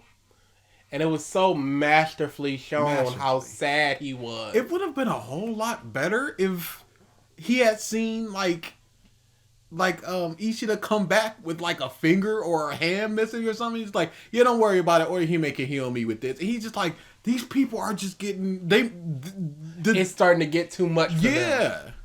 Or, they're missing days of school because there's a big old group of hollows they need to fight. They just miss a couple classes, and then they come back, and he goes searching for them, and he just sees them in an alley all bleeding and stuff. Like, that was a tough battle. Or just like, oh, I'm glad Ichigo can't see this, or he'd be worried. Something like that. But we just see them just go, all right, we out of here, Ichigo. Peace out. We'll handle this. And he's just like, oh man, I wanna help. Boy, that would have been a whole lot better to convey his this. purpose, his desire, his meaning has been snatched away from him. The pain of His whole meaning in life is protect. It's protect. That's terrible, dude. And then once you don't have that, you just a sad sack. You got nothing to fall back on. He's unhappy for 17 months because he isn't big, strong, protect man. When that's your whole identity and it gets stripped away, what you got? Nothing. Is Ichigo even happy in in the final arc? The post Yuhabak arc where he's with Orihime and he has a son. Is he even happy? It could be said that he defeated the ultimate villain and thus Aizen! achieved the ultimate protect. Aizen! The ultimate protect. Aizen! The big protect. Aizen! But there was somebody worse in the background. He ain't know that though. Oryu gets hurt. He goes, this mother stabbed me from behind. I'm not going to tell you anything about it. But hey, we still got all these captains, so you ain't even got to worry about it. Plus Chad, plus Orihime. So there's nothing you can do about this. Oh, but in fact, there is something I can do about this. powerlessness and 17 months of weakness take their toll. Ichigo sinks into a deep ocean of despair. In one of Ichigo's most human moments, he succumbs to his tears and cries. Tears running down his face, Ichigo, in a final desperate attempt to fight back, demands for his powers back. So it's human that he just breaks down because him protect power is gone again. I just got my protect powers back, but now they gone again. So I can't protect no more, and I'm sad. It's Because not I wanna fair. protect. I just want to protect. I just want to be strong. To protect. And turns around to see Urahara and his father. He Oh, assumes really? they too are being manipulated by Tsukishima. Tight. In. Up. Tight Kubo. Blinded by his despair, Ichigo thinks this is the final kick while he is down. Kubo draws Ichigo with such sadness. It is rare that we see him Masterfully? I believe so. Whoa, it is rare to see Ichigo crying. I hope you're saying that. And not just it's for a main character to see this way. Please just say Ichigo. is down. Kubo draws Ichigo with such sadness. It is rare that we see an author totally break the morale of his protagonist. Luffy, please stop.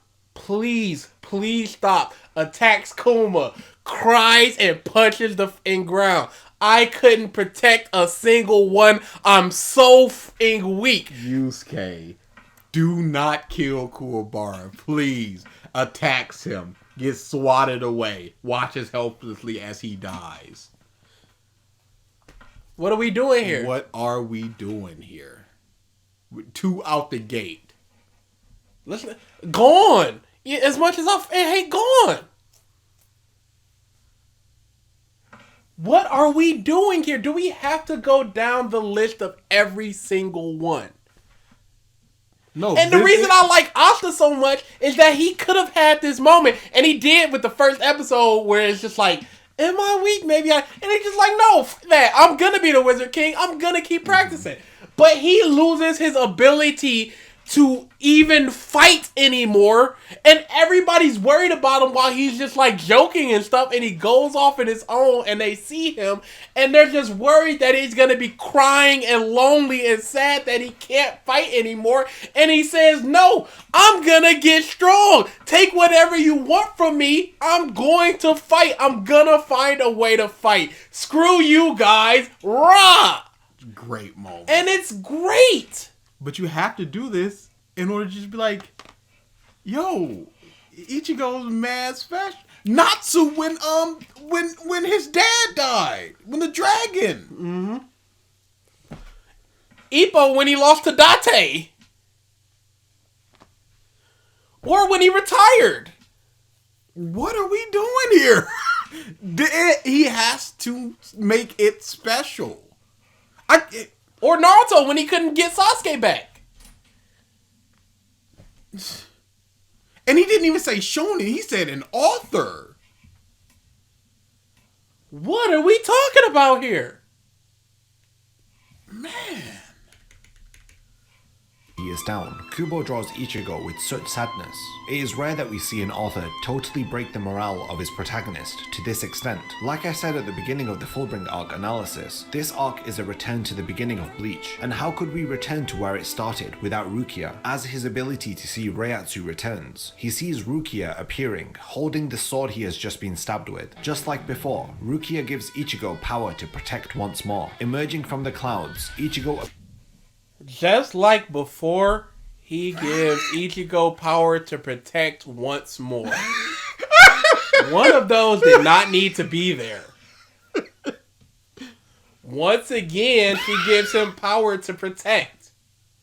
Just like before, Rukia gives Ichigo to the power to protect once more. Tighten up the script. That's pretty tight. There's That's pretty tight. Not a single syllable could be removed. No time wasted. None. Appears as a Shinigami, but with Fullbring markings on his body. Up until this arc, Ichigo's hollow powers never translated into Fullbring, since his hollow powers developed. Oh, why not? Because he just thought about it? Okay, cool. In his Shinigami form. After Ichigo learned to call upon his hollow powers via Fullbring while he was just a human, it allowed for his powers to become whole again. Once his Shinigami powers returned, his hollow and Shinigami powers fused. Previously, Ichigo could only call upon his hollow powers through donning a hollow mask, but now his hollow or Fullbring powers have merged with his Shinigami powers. Now Zangetsu is truly complete. Remembering what Hollow Tensei Zangetsu stated previously, his hollow and Shinigami powers were always one, and now they are finally been mastered and become one. Proof of this is shown by Ichigo's Fullbring markings now being visible on his body, Shinigami attire, and on Zangetsu. This is our first meeting. You must be Yamamoto Yurosai Shigekune. Why are you dubbing this? Because there's no anime. Yeah, I think somebody else. Yeah, fan dub stuff. Squads. We are here to declare war. Yeah, I'm a big fan of those type of fan dubs for manga and stuff. Yeah, I really enjoy them. Yeah, there's nothing to say about that. Some are pretty bad though. Yeah, of course. You're going to get your bad ones, but you're also going to get your really good ones. Thousand Year Blood War I arc prefer is the it final when arc of it's just like this character does not have a voice, as opposed to either here's my interpretation of Luffy or here's my impersonation of Luffy. Yeah, so you got even something like this where we don't know what his voice is like. So I'm just gonna do my interpretation instead of I'm gonna do an imitation of what I believe Luffy to be. Yeah. The 1,000-Year Blood War arc is the final arc of Bleach. It is the only arc which is yet to receive an anime adaptation, so due to this, many fans dropped the series at this point. The final arc of Bleach was planned by Kubo from the very beginning of the series. I want to reveal... See, well, you don't know that. Here's the thing. Unless you can provide some sort of source, you're just saying it. We see him giving credit to the dude like this. So that AMV, that was just the watermark that he didn't get out. Yeah, I think he purposefully did not get it out. Okay. I think that it... Okay. the series was building towards, and how this arc concludes Ichigo's journey and the story of Bleach. The 1,000-Year Wow, this is some good animation from this dude. Blood War arc begins with the Soul Society Research and Development Department detecting that hollows are being destroyed without any trace in large quantities. Only one group could be responsible for this. The arc wastes little time as Ichigo is confronted by a strange man called Eben. Meanwhile, in the Soul Society, the citizens have also been found to be disappearing. While all of this is going on, Head Captain Yamamoto is visited by several masked men who declare war This dude is good. Yeah, he's against him and the Soul Society. The group revealed themselves to be the Wanden Reich, stating that the Soul Society will be destroyed in 5 days. Back in Karakura Town, Ichigo notices that his opponent Eben is using a Quincy cross. As Ichigo activates his Bankai, Eben attempts to steal it with a medallion, but he fails. Eben is surprised that he cannot steal Ichigo's Bankai. He loses the battle and is forced to retreat. Ichigo later walking in Karakura Town meets Nell, who reveals to him that something has happened in Hueco Mundo. He learns that the current leader of Hueco Mundo, Tia Halibel, has been held captive by MangaReader.net. mysterious So group. madness. Ichigo and his friends, along with Urahara, agree to help Nell, but Uryu declines to join them. Arriving in Hueco Mundo, they discover MangaPanda.com. the Arrancar are being slaughtered and held prisoner by the Wanden Reich. Ichigo and Nell discover the Wanden Reich captain, Kilge Oppi. He is hunting and defeating Arrancars. In the Soul Society, the research department confirms the identity of who is behind the impending attack. It is the Quincy's, and their leader is called Yuach. The Soul Society... Other guy. What was the name he just said? Ooh.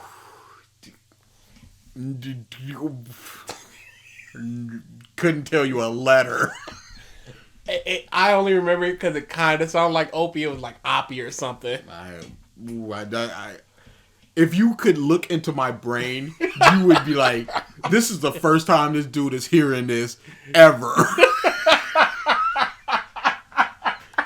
prepare for war after learning the identity of the intruders. Ichigo faces off against Kilge Oppi, who reveals to him that he is a high-level threat according to Yuach. Ichigo quickly realizes that his opponents are Quincy's due to their fighting techniques. While Ichigo is preoccupied in Hueco Mundo, Yuach informs his group of powerful Quincy's, the Sternritters, to ready themselves to invade the Soul Society. Kilge Oppi transforms into a new form called the Quincy Holy Form. Ichigo activates his Bankai, continuing to battle Kilge. Unknown to him, Yuach has just arrived in the Soul Society. Ichigo overwhelms Kilge, who tries to steal Ichigo's Bankai but is unable to. While Ichigo battles in Hueco Mundo, the Wanden Reich begin destroying the Soul Society and killing the Shinigami. Reiatsu is disappearing across the Soul Society. The lieutenants and captains join the battle, facing off against the... Hey, this would have been a good time to call that East Branch or West Branch. West Branch. There's no time. But they They're got unavailable. time to... They don't speak the same language. Right now they're dealing with their own different little internal issue. They've had wars in the past, so they're not helping each other. They're not strong enough, so they were just like, no, there's not even a point.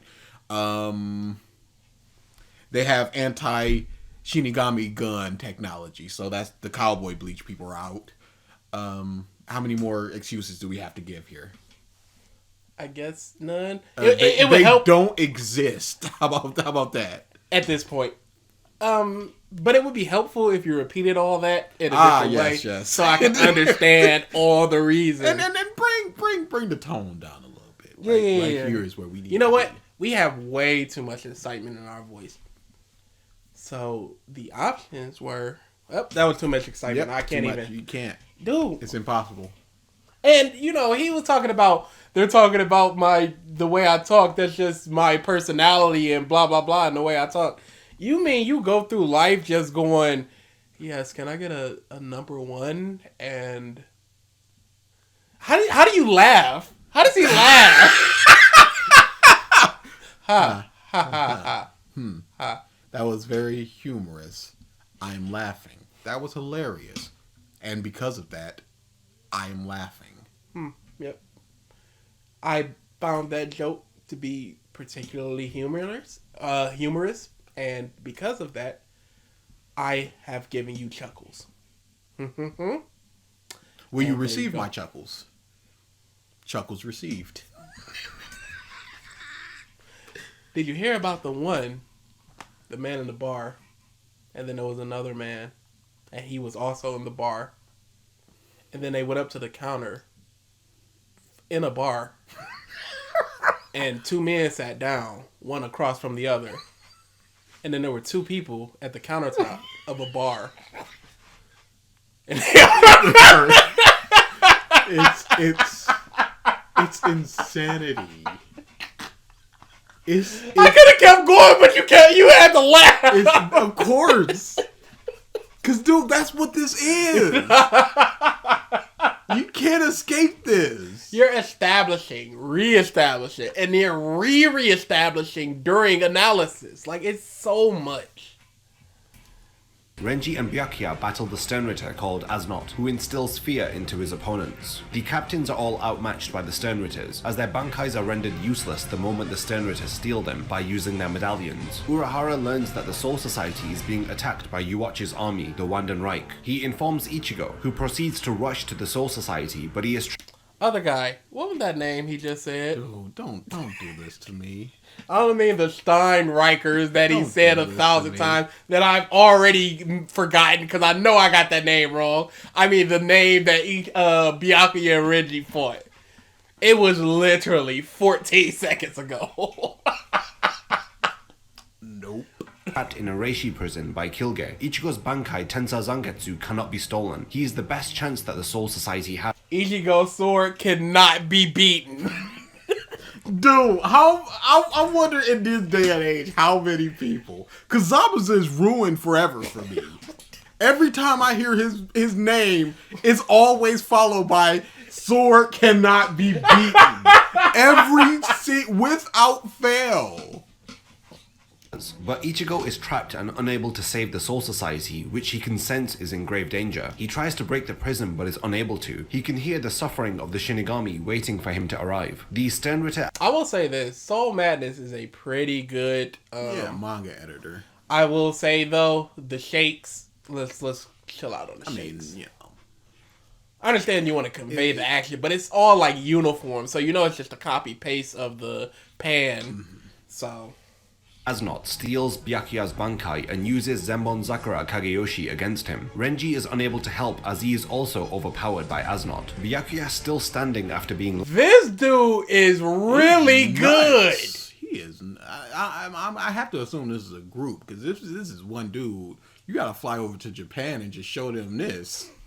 By his Bankai, begins being attacked once more by Asnot. His own Bankai is cutting through his body. Byakuya lays against a crater covered in his own blood, apologizing to Rukia and Renji, as it appears he has died. Head Captain Yamamoto is also defeated by Yuach when he steals his Bankai and cuts him in half. Yuach now orders the Sternritters to destroy what's left of the Soul Society. They kill the remaining Shinigami. Wow, you're using the rain effect that was so overused back in the day to actually good effect.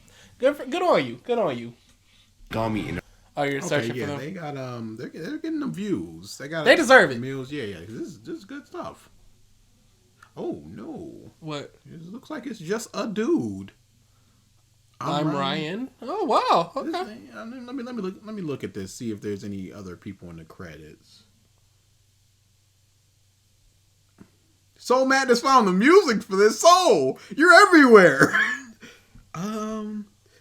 To help support me on Patreon, not. It seemed like it would be like help support my team on Patreon. I might actually give him $1 on Patreon.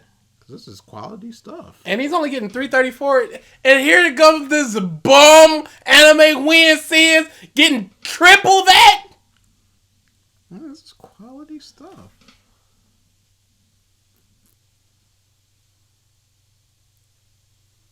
Yeah, good on you, dude. This is good stuff. Yeah, I'm definitely giving him $1. Cause that's some deserving stuff, and he is not. How do you get 2.4 million views and you pieces of Bleach fans can't Open up support that this? wallet. Support this guy. Look at Open up. this. That's good quality stuff.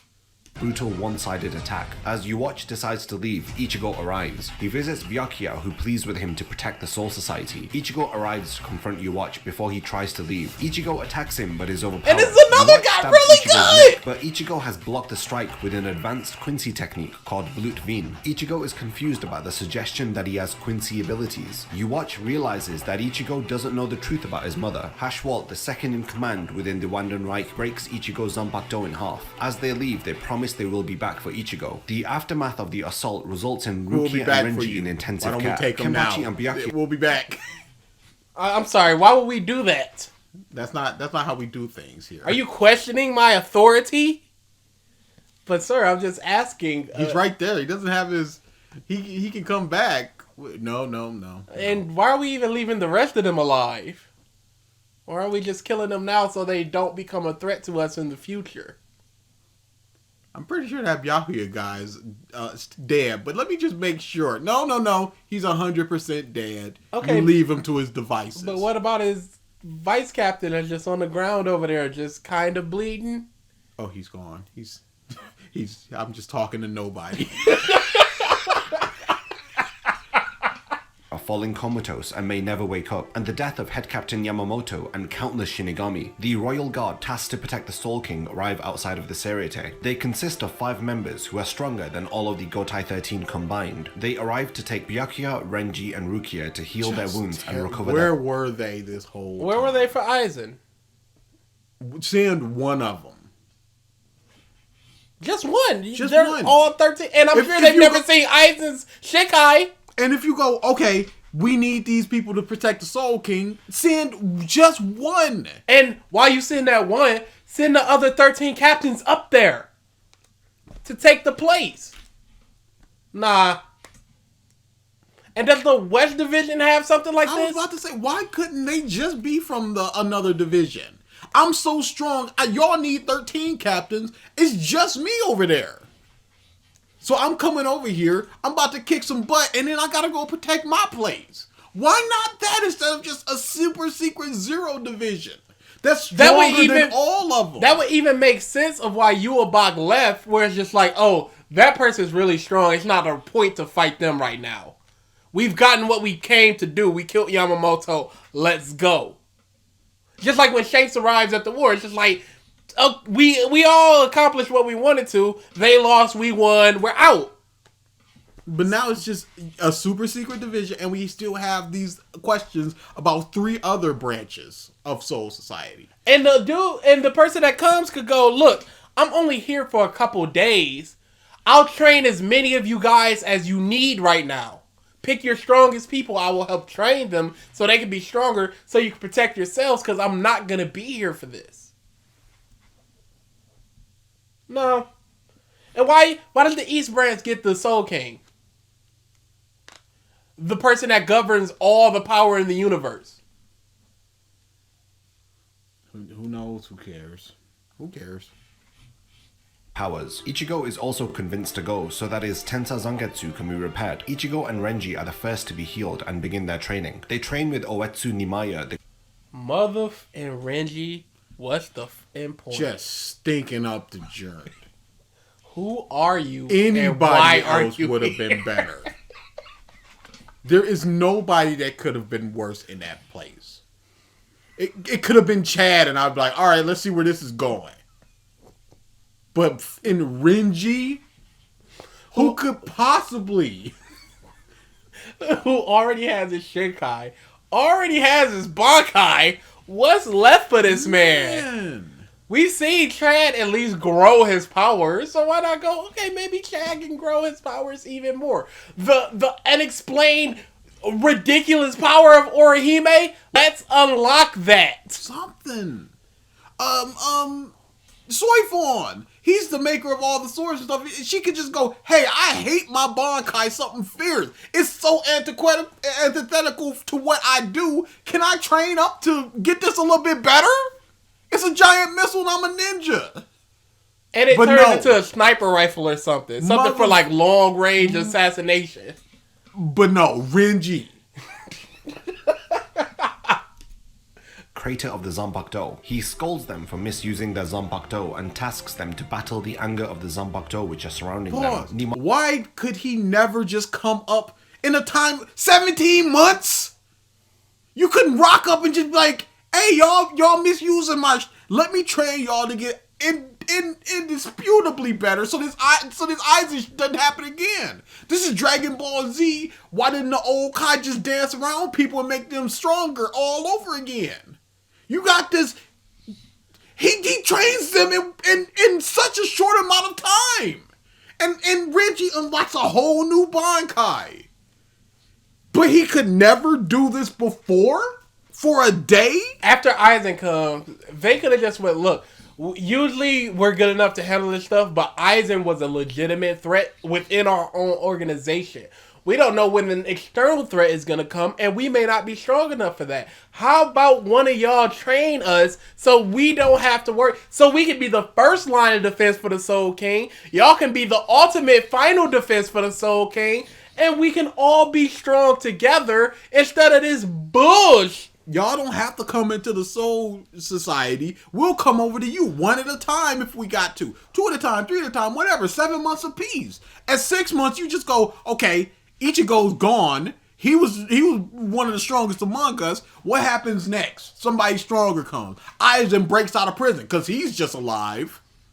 What are we doing? Oh, nothing? Oh, once we need this dude who created all the Zanpakuto is going to train 2 people and die. Aya will only reforge their Zanpakuto if they survive this trial. Asuchi, which are nameless Zanpakuto, are manifested within Oetsu Nimaya's domain. They begin attacking Ichigo and Renji. Their anger is manifested due to how Ichigo and Renji misused their own Zanpakuto. Meanwhile, in the Serete, Kenpachi begins his training with Unohana, the first Who are all these Bleach animators just... They're thirsty for it. Thirst! And they're good! They're just like, it's freaking hentai artists just like, look, nobody's making my fetish, so I'm making my fetish. I'm doing this. I'm doing penises and nipples. Alright, that's what we doing here.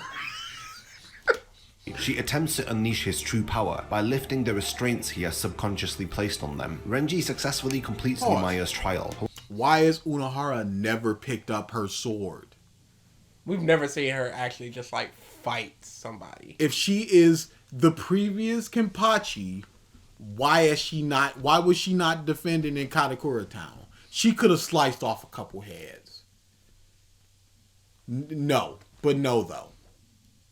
However, Ichigo has failed it. He is sent back to the human world so that he can learn the truth about his past. Isshin reveals to Ichigo how he met his mother, Masaki Kurosaki, how he found a strange hollow which attacked her. He was forced to link his soul to hers to prevent her from dying. When Ichigo's inner hollow finally awakened, Isshin's powers were restored. Ichigo also learns that his mother was defeated by Grand Fisher because Yuwatch stole her Quincy powers through Ashwalan. This technique is dubbed as the Holy Selection. Yuwatch used this to regain his powers during his revival. He steals the Quincy powers from impure or mixed-blooded Quincy's. Ichigo thanks his father. Now knowing the truth and with new resolve, he returns to select an Asuchi to become his Zanpakuto. Nimai.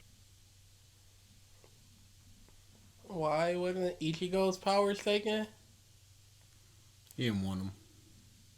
They weren't ripe yet. I don't think if he's taking mixed blood that he cares.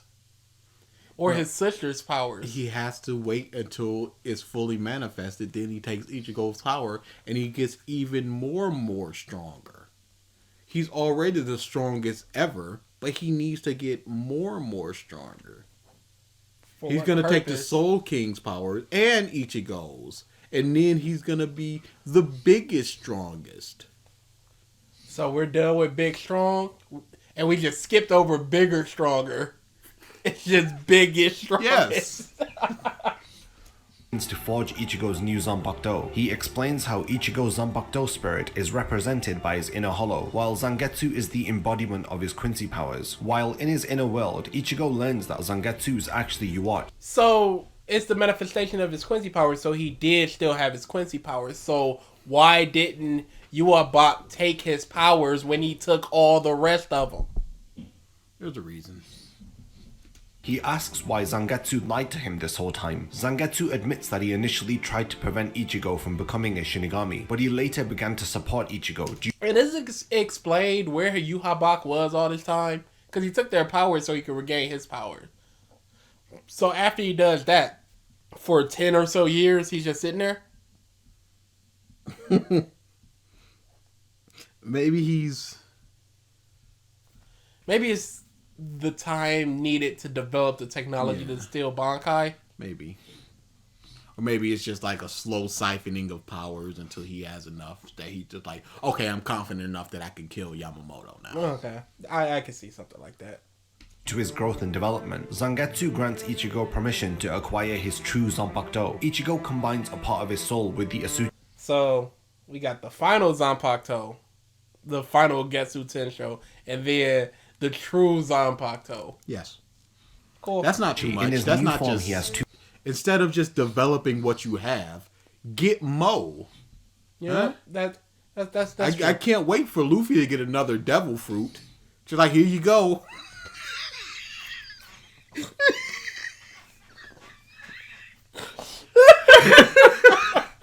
Just like, here you go.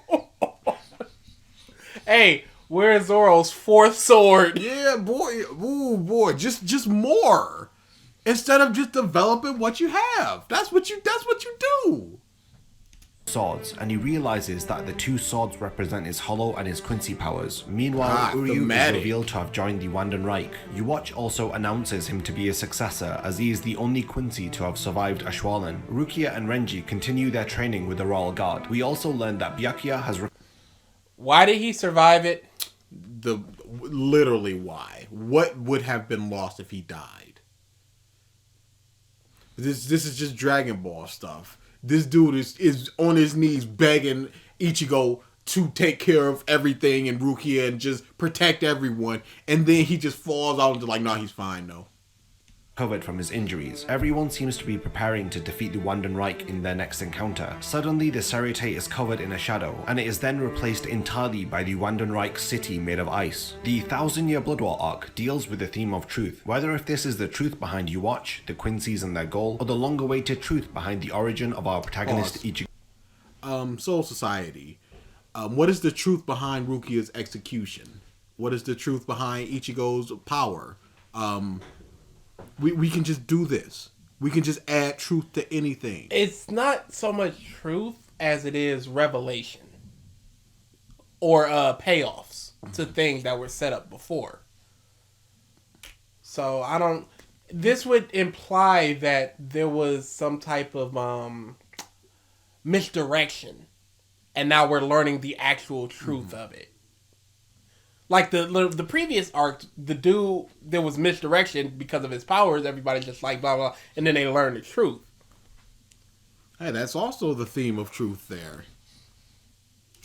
Kurosaki. The final arc of Bleach begins with a massacre, introducing us to... And again, you can draw any theme you want out of anything. If two matching things. Yep. Oceanus has a video on it where it's just like, you find a thing, and then you find another thing, and there's your theme. Like, he literally spells out how to do YouTube analysis. You can match it that way, and then all you have to do is just find supporting evidence. You can BS your way into a third thing to match that theme also. But as long as you have enough supporting evidence to make people go, oh, yeah, that's all it takes. And this is why I care so little about things like themes, because... it can just be whatever. You can ascribe anything to any arc. I'm also very tired of objective stuff.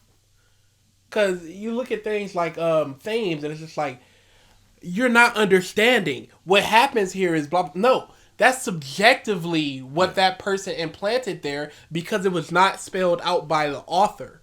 Objectively, this character's name is Ichigo Kurosaki. Subjectively, the theme around his character is loss and truth. Mm-hmm. Now, in the case of The Last Jedi, failure's the best teacher. They spelled that out. But then also, people also supplant other themes in that as well. So, the themes are so useless, and I hate them, and shut up.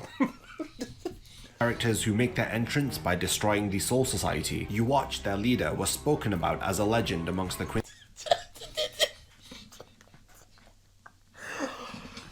I actually thought he said you watched their leader.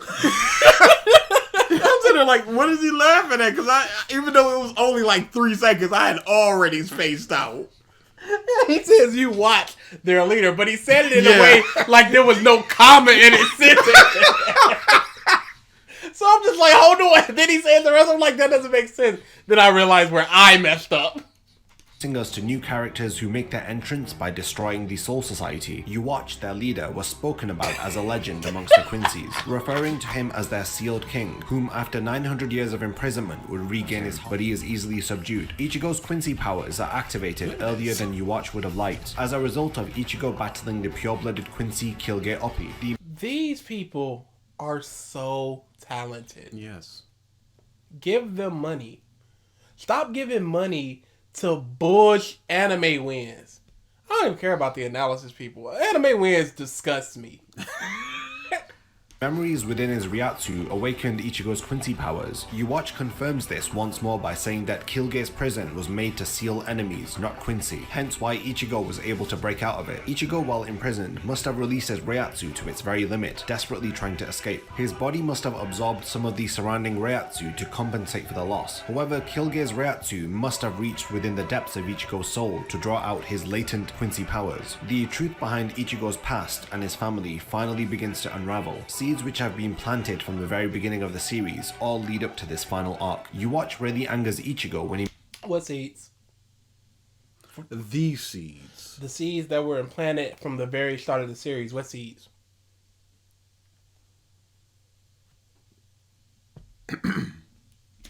that he knows nothing about his mother. Rukia thanks Ichigo for returning to protect the Soul Society, but Ichigo states he wasn't able to protect anyone. But Shinji reminds Ichigo that he chased away Yuwatch before he could have done more damage to them. Rukia notices something is bothering Ichigo as he leaves, and this time it wasn't his inability to protect. Rukia feels like Ichigo is hiding something. The revelation that he is... The manga really is hurting you because you're just saying what's on screen. This is the purest form of synopsis where it's just the words slightly tweaked so you're not just reading it. Hey, can I copy your homework? Sure, but change it a little bit so the teacher doesn't know. You got it. Rukia feels like Ichigo is hiding something. The revelation that he is a Quincy must have unsettled Ichigo. When Ichigo is told to come with the royal guard, he feels reluctant to leave due to his duty to protect. He is juggling between the real world, Hueco Mundo, and the Soul Society. Hueco Mundo? What? Ain't shit happening over there. Don't let the monsters be monsters. And what about the Valley of the Screams and the 7 other realms? We're so close. Contacts Ichigo to reassure him before he leaves for the Soul King's palace. He tells Ichigo not to worry about getting them out of Hueco Mundo. There is no need for that as his friends are in safe hands. Urahara directly speaks to Ichigo's concerns and pleads with him to act for his own sake from now on, advising Ichigo to think and act and do what he really wants to do. His friends are capable of protecting themselves now. Ichigo has been shouldering and worrying about them up until this point, all the while neglecting his own deep-rooted issues. Urahara must be aware that Ichigo is at a crossroads here. Does he run away from the truth, or does he face his past and come to understand just what he really is? He knows that if Ichigo acts of his own will by thinking about... Why couldn't he say that to Ichigo before? Why couldn't he... Shut up. Well, he could... I like how you're still talking. Because it's just like... There's so many questions you're asking. I'm gonna solve your entire character problem, which is like, they don't need to be protected. Just think about that. And then he pieces out. How about you figure Yoshi out, Ichigo? How about that? Peace out. A better question is, why couldn't Ichigo figure this out himself? Because his mindset is just protect. He's so single-minded. He's just like, I'm not protecting, so I'm sad. Either I'm protecting, about to protect, or I'm not protecting and I'm sad. What he wants in this moment. He will grow stronger as a result of it. His will to protect those around him will lead him back to them. No matter what truth is revealed to him, Ichigo will not run away from this battle. When Ichigo isn't chosen by an Asuchi, he is sent back to the human world. Nimaya states that Ichigo needs to go back to his roots. He needs to finally learn who he is and where he came from. Ishin understands why he was turned away. Ichigo isn't able to heal his broken Bankai without knowing about himself. Remember Aizen's monologue. "You are a human," and "We finally learn from Isshin what Ichigo truly is. Ichigo's mother is a Quincy. He is a human and a Quincy." Isshin had linked his... So that's what he was gonna say? Yeah. How do you know that? How do you know he wasn't gonna say Shinigami? Or Fullbring. Gigai Or to the something hollow, else that would have been revealed in the 5th arc. and became a part of Masaki. The hollow was passed down to Ichigo, but the hollow was awakened when Ichigo went to the Soul Society. Isshin was unable to contain it with his Okay, so there you go. His mother was attacked by a Quincy. Yeah. I mean a hollow. I figured. Reiatsu alone. Isshin's Shinigami powers returned as the bond between his Gigai and Ninja technique. Typically, Ichigo would waver in his resolve here and feel despair upon learning the truth, but in this instance, Ichigo shows his growth and maturity. Why would he? I give up. He wins. Why would he start crying and screaming and being sad about Nothing it? we can do about this. It's already Hey, you, over. I want to join you. You win. Let's go. Accepting the truth, Ichigo thanks his father, and with renewed resolve after finally learning Yuwatch. When Ichigo needed help, he lent Ichigo his Quincy powers. When Ichigo had no strength left to win, young Yuwatch helped him. Most recently, he used his Quincy powers to stop Ichigo's blood from flowing by using Blutveen against Yuwatch. Young Yuwatch steps aside and happily... Oh, so he does it now.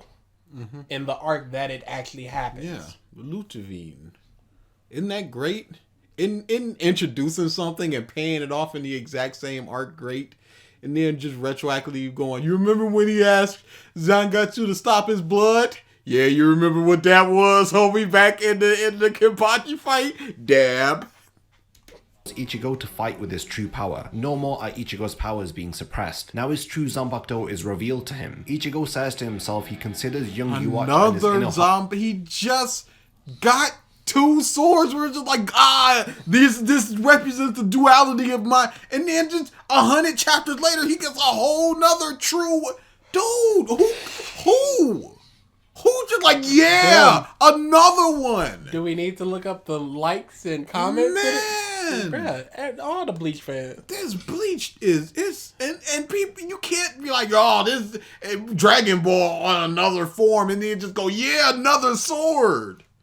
to both be Zangetsu. Wielding 2 blades, Ichigo will now no longer ask young Yuwatch to lend him his power. He won't tell his inner Rukia enters into a Bankai to deliver the final blow to Asno, defeating him. Kenpachi also arrives on the battlefield to face off against... It's ridiculous. Yeah. Rukia is awesome. Rukia is the best. And she has a good power. She got her whole kind fight where she beat a complete and total bum in the what's that? Hueco Mundo. Hueco Mundo arc. He was like number 9, so it's just like this dude is trash. But after that, it's just nothing. She gets destroyed by Grim Jow Jack, and it's just nothing. And Rukia's amazing. The Sternritter Grammy. Kenpachi defeats Grammy by showing his true strength, which tears Grammy's body apart as he realizes there is nothing as strong as Kenpachi. A group of female Sternritters... Not even imagination. Not even the power of imagination. I can create whatever I want. Well, I'm just not obeying those rules. Sorry. Begin to attack Kenpachi after his battle with Grammy. Ichigo suddenly arrives. In order to save the Soul King, Captain Ukitake sacrifices himself to the Soul King's right hand, Mimihagi, which had always resided within him. This momentarily halts the breaking of reality. Head Captain Shunsui visits Aizen where he is being held captive. This is quality. Yeah, absolutely. It's always just been inside of him. Hey, you remember how we only just now mentioned the Soul King? Well, this dude is important because this, and this. Oh no, the Soul King is dead and it's destroying the fabric of reality of all time. It's just introduced, so now it's just a big world-ending event with this dude that was just introduced. So and we're supposed to care.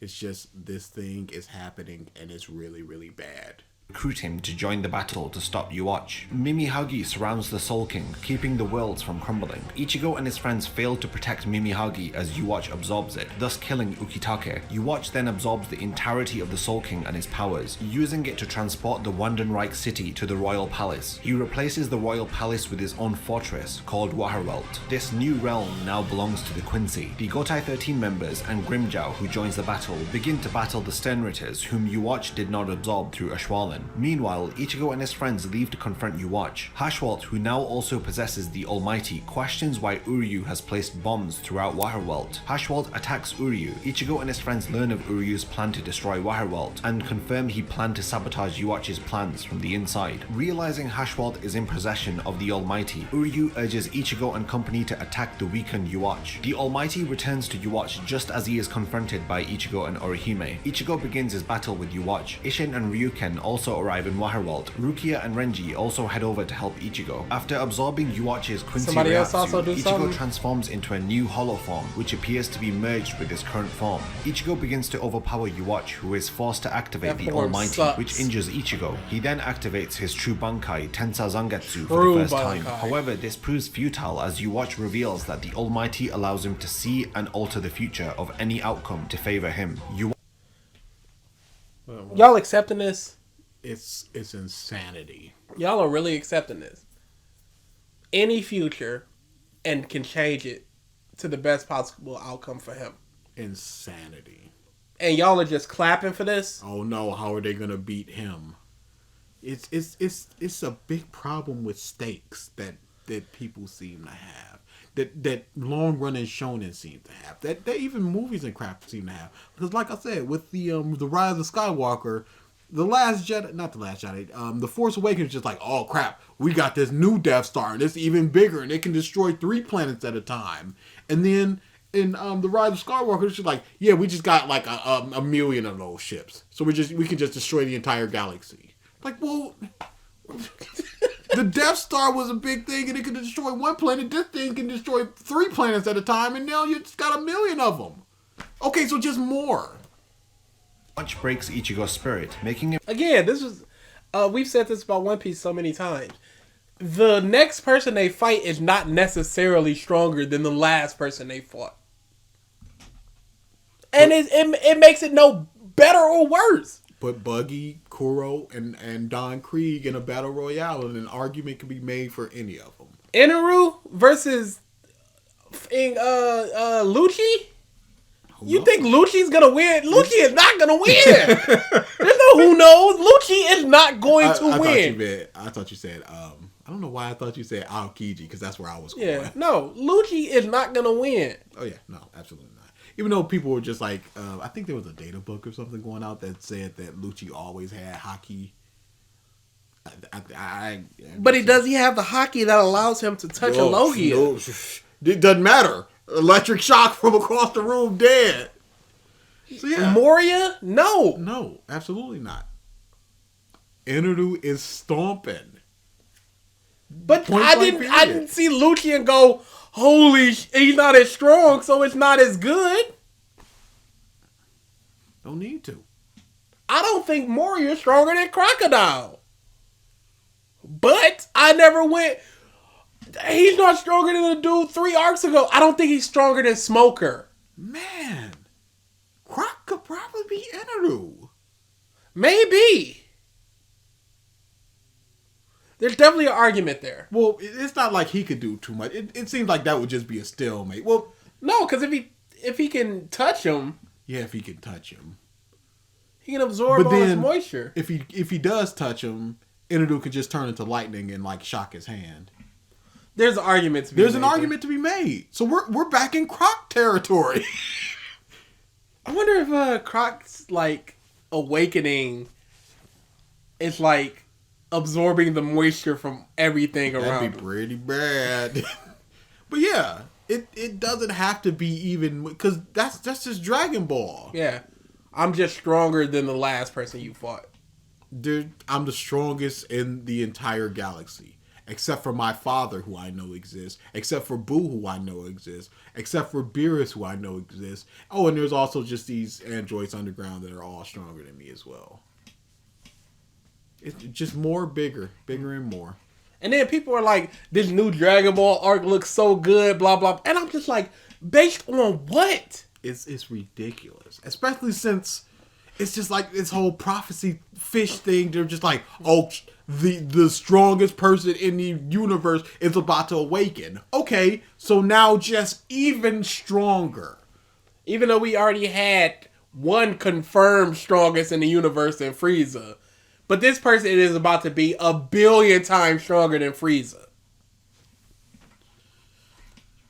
Making him realize that he cannot alter fate, which Yuwatch now controls. Yuwatch proceeds to absorb Ichigo's Quincy and Hollow powers. He then unleashes a third and final Ashwaulen, which absorbs the remaining Sternritters, including Hashwal. Yuwatch then leaves via a portal. Orihime is unable to fix the now broken Tensar Zangetsu blade. The Fullbringer, Tsukishima, comes to Ichigo's aid. He cuts Ichigo, allowing him to be under the influence of the Book of End. Tsukishima creates a past in which Tensar Zangetsu was not broken, so that Orihime is able to fix the blade.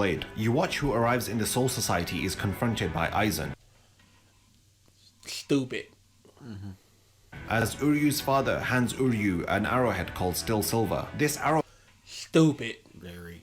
is created from the heart of a victim of Ashwaulen. A silver clot or thrombus forms within the heart of the victim. Ryuken created the arrowhead from Uryu's mother's heart. The Still Silver arrowhead nullifies the powers of the caster of Ashwaulen momentarily upon making contact with their blood. Ichigo arrives with Renji to face off against Stupid. Oh, Renji, you're here too. Yuwatch in one final attempt. Aizen helps by creating illusions of Renji and Ichigo attacking Yuwatch. Uryu fires the Still Silver arrowhead, which nullifies Yuwatch's power, allowing Ichigo to deliver the final How did you watch Yuabak not see that future? People say that quite a lot. But when did Yuha see his Shikai? Good question. Good question. And if he Probably just happened in that activated it right now, It probably happened in that fight somewhere. then why didn't he do it for Ichigo? If he could just instantly, oh man, and then No prep time, look at my sword, dead! So, I don't know. cutting him in half with his Tensar Zangetsu blade, killing Yuwatch. 10 years after the battle with Yuwatch, the Soul Society is finally restored after the damage Yuwatch inflicted upon it. Renji and Rukia visit Kurosaki Clinic to meet Orihime and Ichigo to watch Chad's upcoming boxing bout. Upstairs, the child of Ichigo and Orihime, Kazui Kurosaki, is confronted by Renji and Rukia's daughter, called Ichika Abarai. They both are revealed to have Shinigami powers, setting up the next generation of Shinigami as the story of Bleach concludes. Bleach had been leading up to Yuwatch as a villain as early as chapter Wait a 46. second. Are those outfits form-fitting? Yes. Do they just materialize Yes, no matter- absolutely. in the perfect Yes, shape? absolutely. So then you could also go and customize them with a Absolutely. scarf or a kimono Absolutely. as you wish. Or make them more ragged. Absolutely. Yeah, Kenpachis are very ragged. So is that just his perception of his... Absolutely.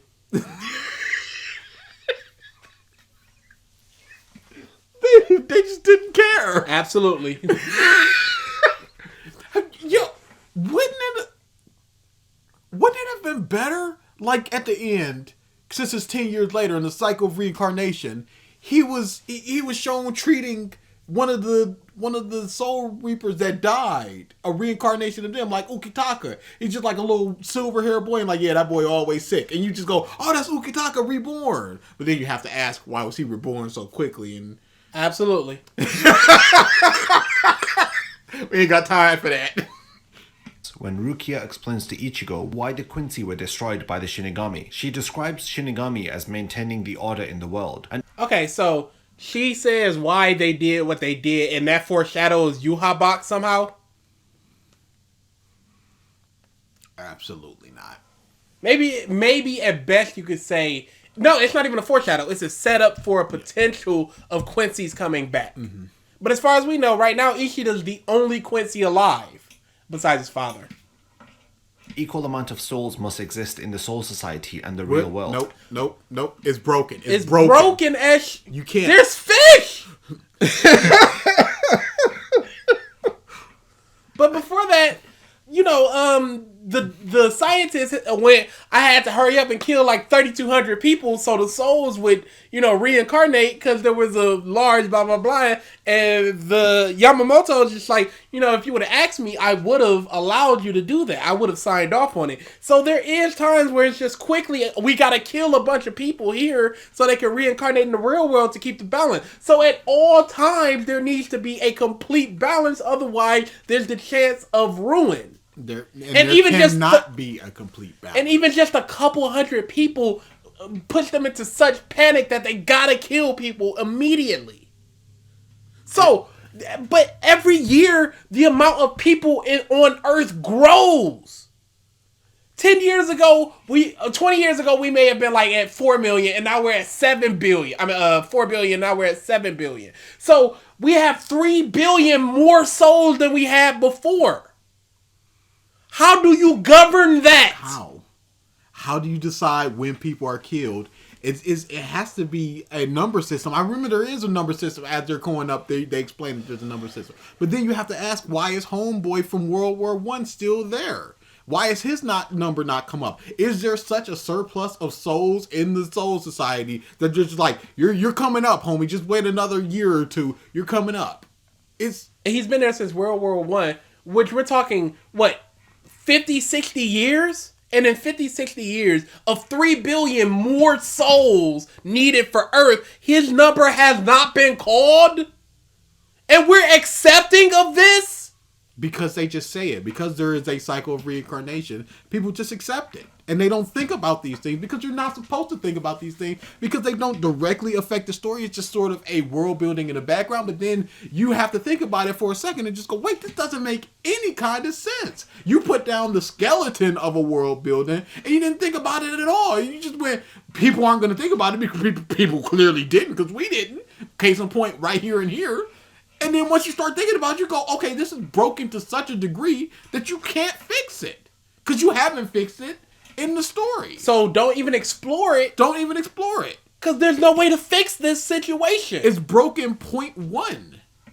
And yes, we know that souls can have kids and such, and if they die, they get reincarnated. But that would mean that within 20 years, souls needed to birth 3 billion more people. And they will also have to find a way to check up on who's pregnant, when are they delivering something to keep that balance. Because that's just another person in the Soul Society. So that needs to be one less person in the human realm. These are the things we have to think about, but we're just not thinking about. It should not be such ridiculous growth.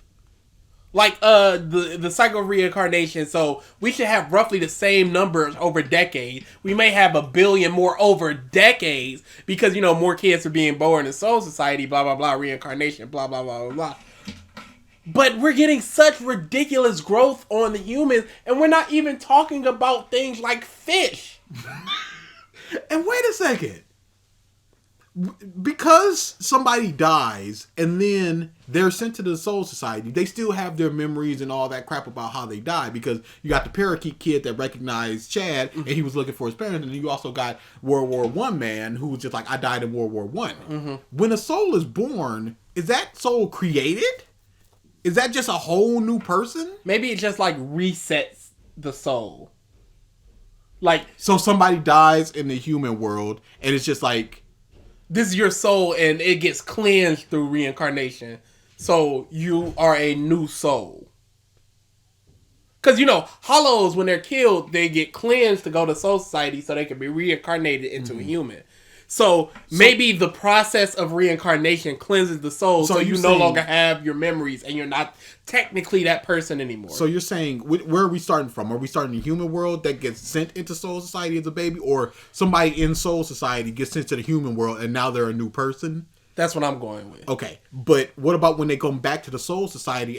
Where do the babies in Soul Society? Who are they? Are they also cleansed people in the human world? What do you mean when they have kids in Soul Society? Yeah, in the Soul Society, people have kids. I don't know if it's a reincarnation of a kid that died or a person that died there that gets reincarnated into the baby of a Soul Society couple, or if it's a new person. Yeah, I have no idea. Because we have, but it has to be. It has to be something like that because the numbers grow. Otherwise, the numbers wouldn't grow. Mm-hmm. So it has to be. I have to assume it's just a new person, and so they're just making new people. Yes, absolutely. And Soul Society have to be. Absolutely has to be. So that's terrible. Because the reincarnation, there are people who get sent into Soul Society as people, and then they get sent back, and then they come back into Soul Society as that new person. Mm-hmm. We see this with the two people. But now we just got whole. How is? Where do they fit into this? The babies of Yeah. Soul Society people. I would assume that's the growing number of the human world. So the humans, let's say, the base level $1 billion. Mm-hmm. So when we get to 1 billion, 100 million, that's the 100 million born in Soul Society that Okay. now are. Okay, so is Yamamoto like, all right, people, we got to get the in or we got to get the killing? Yeah, because he said I would have signed off on the killing. But again, we have to be like, they have to keep tabs on this somehow. Absolutely. Just like, that lady in District 9 is pregnant. Absolutely. So we got one coming in 3 days. What about early pregnancies and things like that? Absolutely. They got to keep tabs on every single person in Soul Society and Earth. And people can die in Soul Society. What if somebody trips in a forest and dies? Does somebody have like a tally board just like, yo, one soul is missing? Has to. Because you look at the scientist dude who was just like, we needed 3,200 souls immediately. I don't know if that's the specific number, but let's just say it. We need 3,200 souls immediately, so I killed those people. So he has to be able to see that they needed 3,200 souls on Earth immediately. But then how does he go about killing 3,200 people almost instantaneous to rebalance it? If it's such a urgent thing that it's just like, we need to kill this certain amount of people this fast. Again, do people numbers come up? Is it random? Is it just like a team of Soul Reapers just start slaughtering people? We need to get these numbers down. I would assume that's like the assassination squad, where it's just like your squad is strictly when there's no balance, we need to kill people. Okay, but what about the people that are just like, yo, I'm just chilling. I enjoy being a soul here. And then they just kill.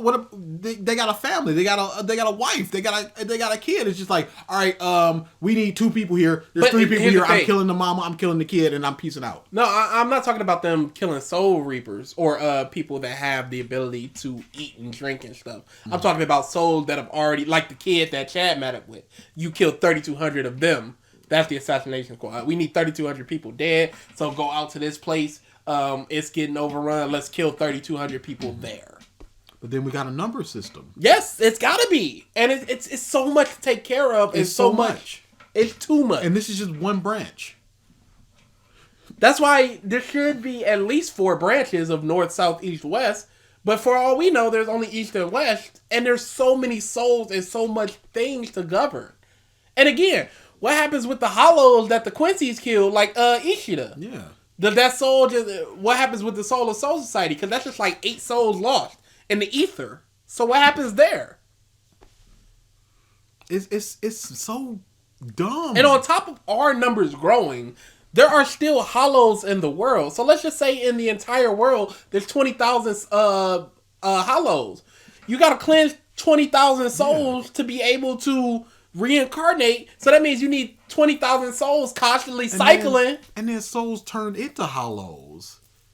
So you got to also account for that. And then people go in the heck. An imbalance would cause the 2 keyboard worlds fail. to shift. Go ahead. Then people go in the heck. You also got to account for that. Are they also reincarnated, or are they just down there forever? And if there's actually a hell, is there a heaven as well? Is There that one of has the to realms? be. And what is the process for going there? what do you have to do to go there? And Hueco Mundo is like hollows that aren't cleansed, right? Mm-hmm. So do they go there and just cleanse them when they need souls? Because that seems like it would be a never ending. And what happens when an espada or a hollow in Hueco Mundo kills another hollow in Hueco Mundo? What happens to that soul? Of souls. Or are those not actual souls because they're in a different realm? So it's not contingent on the Soul Society / Earth That realm. ain't our realm. We ain't got no kind of dog in that fight. Y'all do y'all. You're not supposed to think about these things until you just prop up something to prove your point, and then that's all you need. Look, my point is proven. Yeah, but what about this mountain of crap over here? You're making a sandwich with no bread. I mean, KFC did. Dude. Yes, chapter 46, when Rukia explains to Ichigo why the Quincy were destroyed by the Shinigami. She describes Shinigami as maintaining the order in the world. An equal amount of souls must exist. Okay, so he blurred these images to put emphasis on the middle image, which means that dude's logo is no longer there. So he's no longer giving credit to that logo. What is he doing? So I think he just never took that out. Otherwise, he would overlay his image over the blur image so he could still give him credit. Rukia is saying all this stuff, and it's just all this kanji, and you're blurring out English text. An equal amount of souls must exist in the Soul Society and the real world. An imbalance would cause the two worlds to shift, causing destruction to both realities. Shinigami maintain order by sending the souls of Hollows back to the Soul Society, but Quincy completely destroy a Hollow and its soul, thus causing the souls entering the Soul Society to reduce, causing a shift in balance. The very concepts of life and death would be combined when the two worlds tilt into each other. The early chapters of Bleach hint at Yuwatch's goal. Yuwatch wanted to rid the world from the concept of death, to cause this very shift. No, it doesn't. She just explained why it's bad for the way Quincy's to do it. Not what Yuwabak's actual goal is in life and death and combining the two. He has to do this. Yuwatch condemns the way that Shinigami continue this cycle of life and death into every human, so inherently the fear of death exists in all of us. Yuwatch fears death to the extent that he wishes to erase the very concept of it from reality itself. Tighten up this script. You just explained Yuwabak's role and what his goal was. Tighten up this script. Yeah, but I had forgotten. Yeah, you know what? He did explain it over 35 seconds ago. I need 3 explanations for things to stick. People are no longer alive, then how can they fear death? Yuwatch planned for a utopia without the constant reminder of our own mortality. When Yuwatch is defeated, he tells Ichigo thanks to him, life and death will remain as they have been. People will continue to live with a constant fear of death looming for eternity. Aizen comments on Yuwatch's ambition, explaining how we deal with the fear of death. Aizen notes that in a world without a fear of death, people will no longer search for hope. There won't be a need for hope, since we would continue. The words are on the screen. How was Aizen recaptured? Well, I'm sure he just turned himself in. Why? He's free. And, he no longer wants the things he wanted. Yeah, but you're now just in prison forever. Yep. As opposed to just like, yo, just set me up with a TV somewhere and I'll be straight. I'll just Orochimaru me. Where I'm just like, I'm just free and y'all just keep tabs on me. Maybe he shaved off like a millennia of his sentence. How about shaving off eternity because he's free and he's got his sword and everybody's seen his sword? Hey. Including Ichigo at this point. Maybe he's not captured. He is. No, he's shown at the end. Maybe he's not captured. Oh, maybe it's an illusion. Exactly. Now you're getting it. I'm glad I didn't need to explain it 3 times. Exist just by living. Aizen compares a world without fear to our own. He says that in the current state of reality, we continue living persistently while fending off fear. We have a word that describes living in this manner. That word is called courage. Kubo has always had death as a main theme in the series through the concept of hollows. A hollow is... So the main theme of Bleach is death, but then you have sub-themes like truth and loss. Yeah. So how do the themes of truth and loss in those arcs also interact with the theme of death, or is it always just the looming theme of death put on pause for this theme of truth? Absolutely. Formed by a soul who is fearful of death. They are fearful to move on. Their souls linger to life. Their hearts become filled with regret. And it is their regret-filled hearts which form into the masks that hollows wear. Kubo through Aizen introduces us to a villain who wanted immortality, but in the end, even Aizen understands why death is necessary in our world. Yuwatch had been planned as a villain from the very beginning of the series. The poems which feature based on in the first 2 volumes are a discussion of the themes behind this final... No, okay. Yuwabak was done since the very beginning based on what? A bunch of poems? That means nothing. Based on the whole balance thing and life and death? No. That's not evidence. That's not evidence that it was done from the beginning. No. You could say potentially he was done.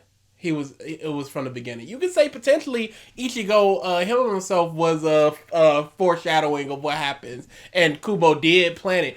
Potentially, the potential for that is there, but it's not absolute because there's no actual evidence of it.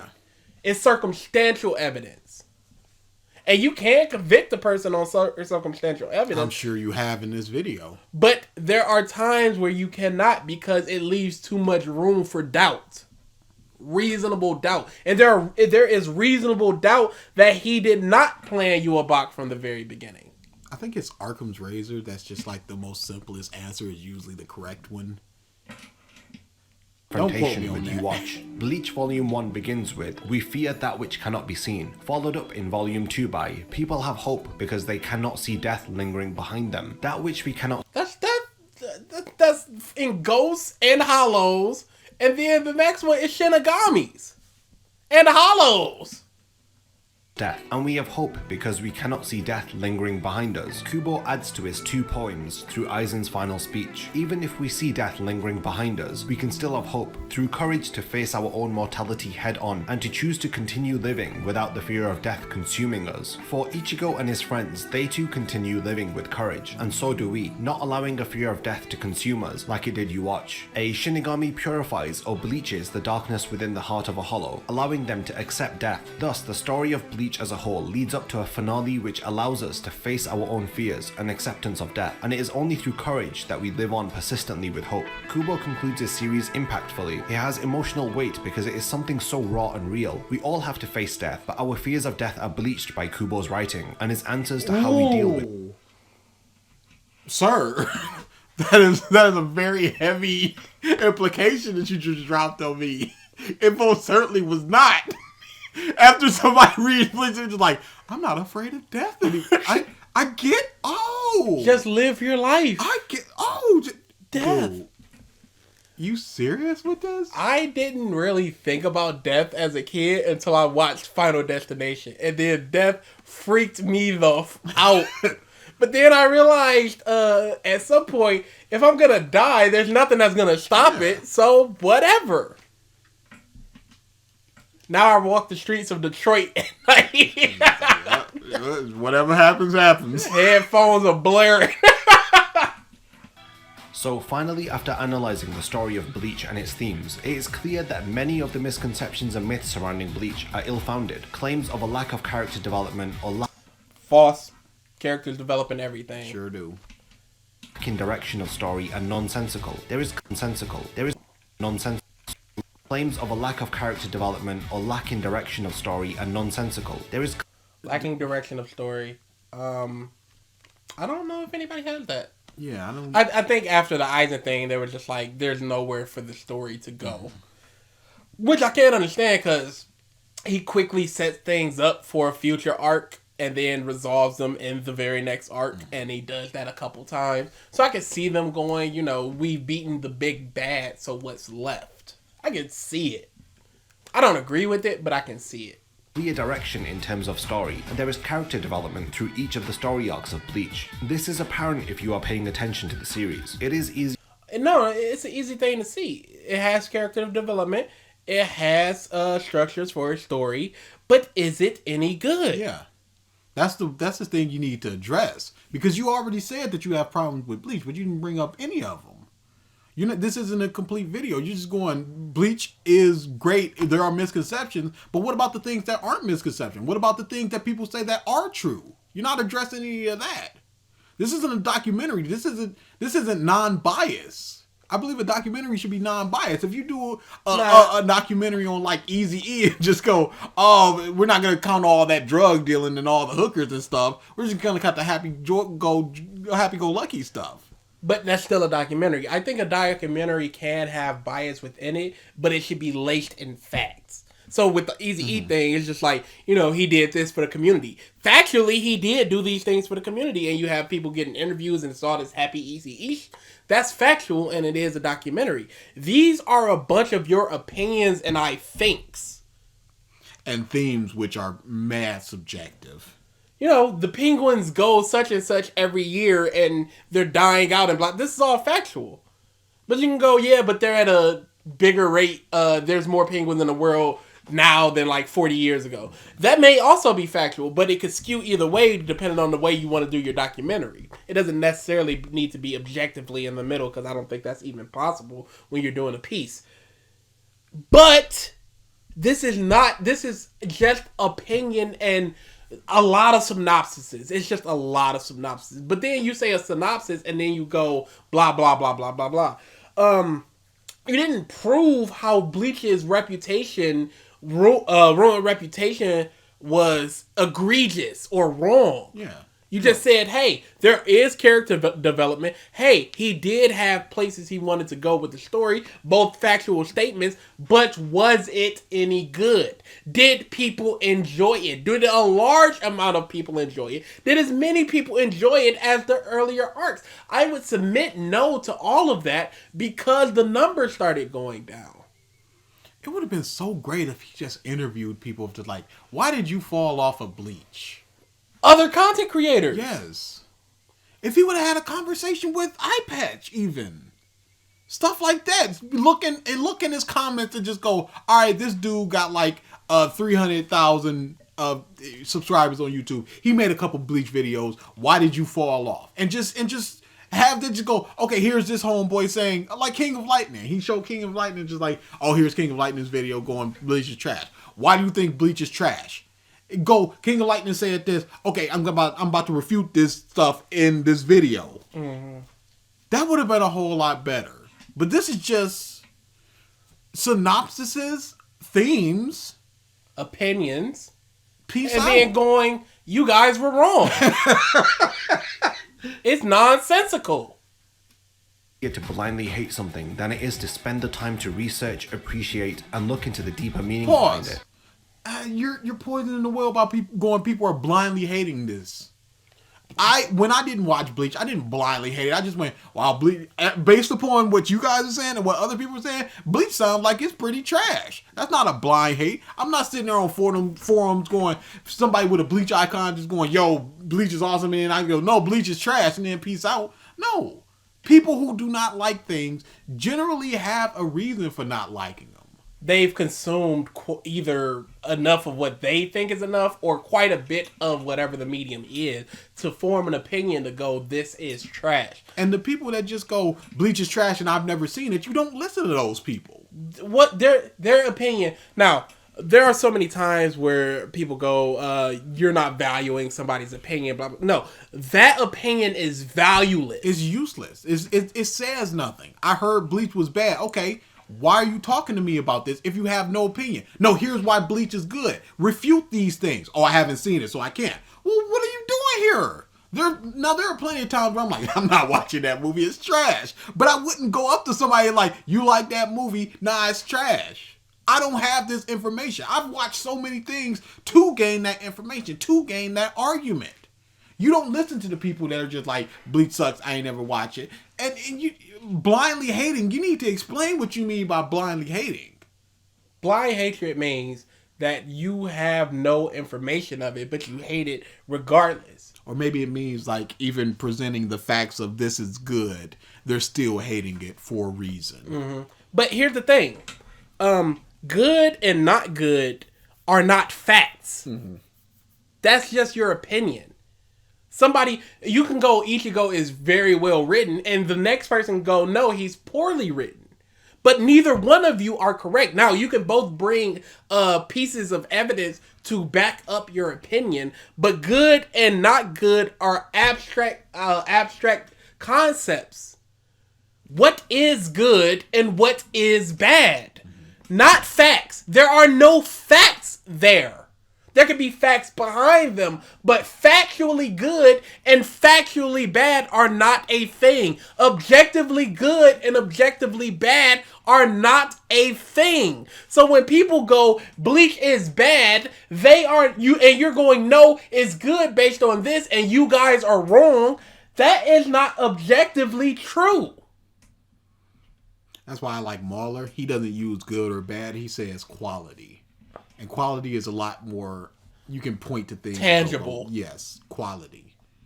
spend the time to research, appreciate, and look into the deeper meaning behind it. I did mention look into the deeper meaning behind it. Wow. So if Ichigo grew an extra arm, but it had meaning behind it, would that be good?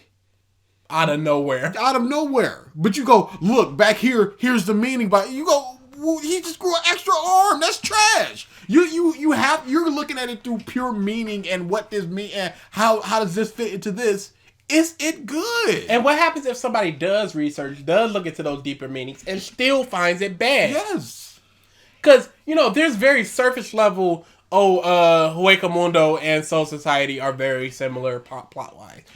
Yep. That's surface level true. There are very similar story beats. Now, once you go a little deeper and you actually read it, you see there's differences, but both are factually true. There are differences and there are similarities. You can't say you're not looking deep enough when they just point out the similarities.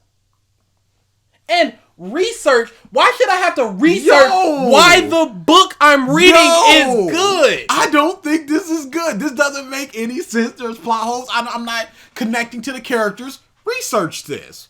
Why?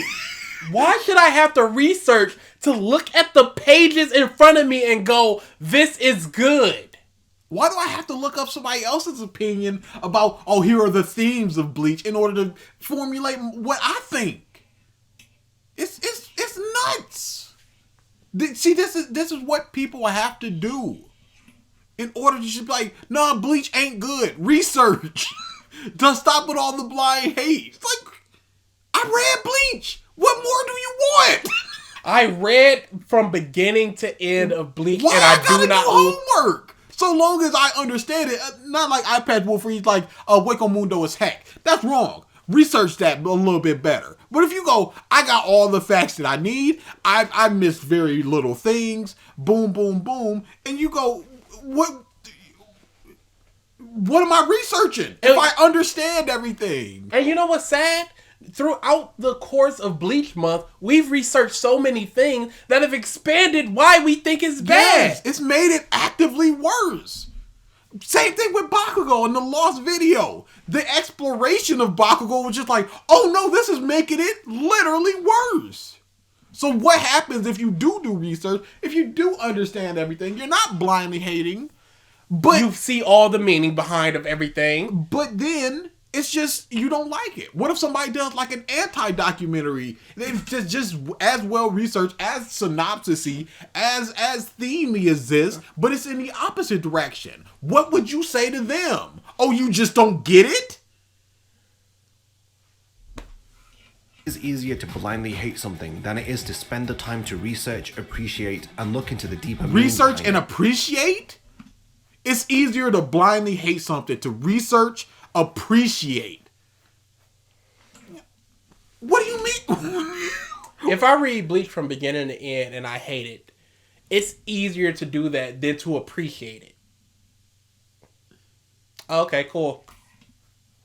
And again, why should anybody need... I don't need to research anything in One Piece. None. I don't need to research anything in JoJo's.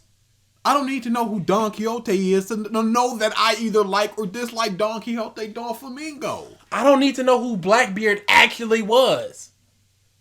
I know my Blackbeard. Everything is in these pages. I don't need to hear other people's opinions on these things. I don't need to do research. Now, if I want to, it's a difference. If the option is there. But it's not needed for me to see why this is good. You're basically going, you need to do research to understand why Bleach is good. It's easier to do that than to research why Bleach is good. How about Bleach tells me why it's good? Man. How about the pages of Bleach tell me why it's good? Tell me how it built his world. Tell me why these characters are good. I read all of Bleach and then I go, wow, Bleach kinda sucks. Let me see what other people, why is Bleach good? And then you read everything. What do you want following somebody reading Bleach? Research, appreciate. What do you mean? Why? No! I did mention at the start of the video that despite all of the praise that I have for Bleach, there are areas which I feel negatively impacted the series as a whole. The anime adaptation is how many fans have been introduced to the series, including myself. As an adaptation, it is not perfect. The Bleach anime consists of more than 50% filler material, it censors the violence depicted in the manga, and it doesn't include Pause. Who cares about the violence? You get the same impact. And he got his arm back, so who cares? It's just like in One Piece, Zeph's leg get cut off instead of him eating it. The impact is lessened there, but the story itself keeps it going. It's not needed. Now, that's a different thing. I shouldn't even brought up that example, because that's an actual story thing as opposed to just a character being hurt. It's like, they actually toned up the violence in One Piece once, because Sanji and Mr. 2 kick each other, and it's supposed to be spittle, but they made it blood. Mm-hmm. I don't care. I'm not like... If I saw... Because I did see the anime first. Just seeing that image, I've never seen that image. And I'm just like, oh, he got his arm ripped off. Who cares? It means nothing. Because he got it back. And Ukiura just rips off his arm and does nothing else?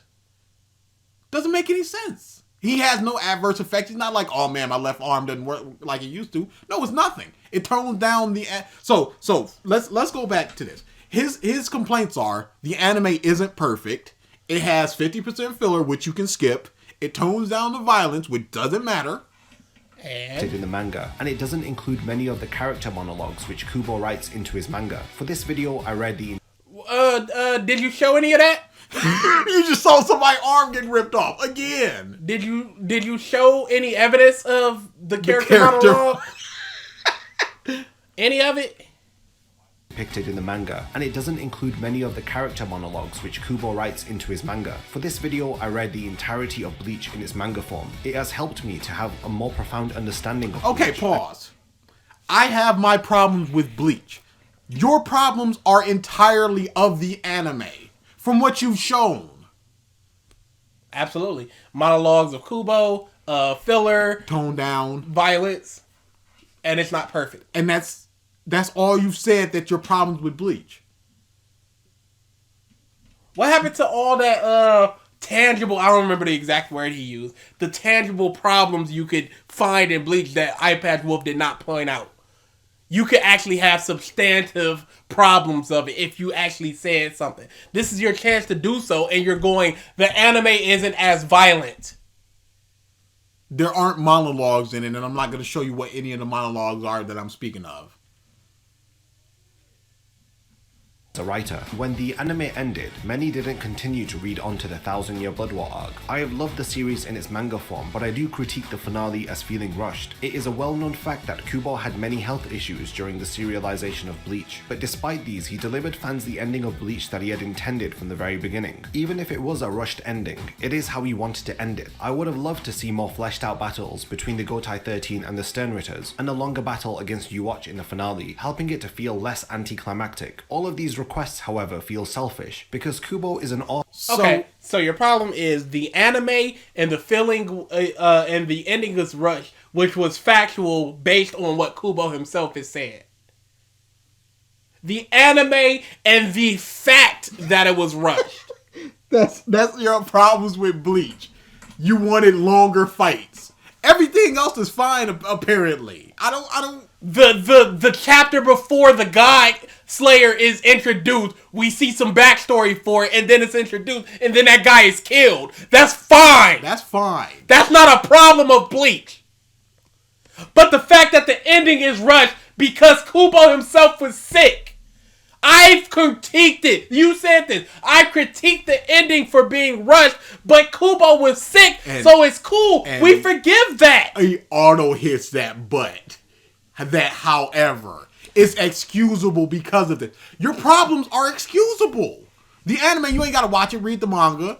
The story being rushed, the ending being rushed, it's Kubo being sick. Longer fights, you can't have that because Kubo's rushing towards the end. Because he's sick. Your stuff is excusable as opposed to stuff just like, wow, this just doesn't make any sense. Rip. Oh, the world building is poor. Rip. We don't know what the money is. Rip. We don't know how the soul's reincarnation thing works. Rip. The world building is poor. Read something that came out 4 years later. for a little bit more world building. Not even all of it. Because we just got 2 people rolling around. We don't even get to see the East Branch. It just exists over there. Are they captains in their own right? Are they the equivalent of captains in the East Branch? Or are they just grunts? I always meant to read Burn the Witch before we ended Bleach Month. Don't need to. Who cares? I do, because I want the knowledge for in case we have to debate these people and they're just like Burn the Witch, so I can point out even more stupid crap.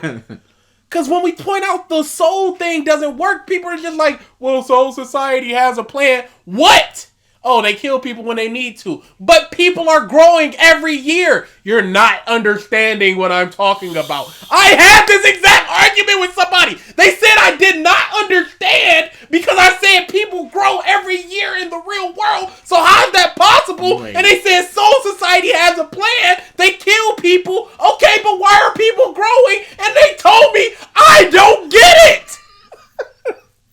That's the people that are just like, look, I ain't fighting you. I'm right, you're wrong. I'm out of here. We get that so many times where somebody will be like, you're stupid. This is why you're stupid. And we refute it point by point, and then we just get no follow-up reply. And I'm like, man, that was a well thought out comment. I wish you could try to refute this. And I have to just think over the people looking at their phone, reading all that, and just going, Or they see it and they reply and they see it and it's like 3 words and they're just like, whatever. no, I'm done with this. Or they just cherry pick little points here and there. Because I would love for somebody to just try to explain all this stuff that we're getting wrong, but then just completely gloss over the 10 minutes that we did on how the souls work. Because that was a lot of stuff. Explain that before you start explaining any of this other stuff. Explain how the Central 47 gets into position and what rules do they govern? Who are they and what do they do? Explain 3 whole branches. Explain in the poor families and the rich families, the noble families. Why are they nobles? Because they have a lot of money. So what is the money of Soul Society? Explain this stuff. Explain fish. Explain fish. Okay, no comments until we explain in fish. How about that? Oh, it's not explained? Do you think that that's good? Because we have a list of here's how the souls work. Are you saying that fish do not have souls? And if they don't, what are they? Who has delivered a chapter each week for 15 years for his fans. He even did. Oh my God, he's doing his job! And we are meant to applaud him for that? No, we pay him for that. Yes. And as such, I am going to critique. Everybody should critique. Everybody should like. Everybody should dislike. Everybody should read it. Everybody should ignore it. Whatever you want to do. But I'm not going to give him applause for simply doing his job. You're putting something out there, so it is to be critiqued. Now, I can understand giving him applause for doing his job while he's hurt. Sure. 100%. Just like you give applause to healthcare workers during the COVID stuff. Or wrestlers for finishing matches when they're just injured, clearly. Okay, sure. You can give applause when you go above and beyond when it's a problem, there's health risk or what have you.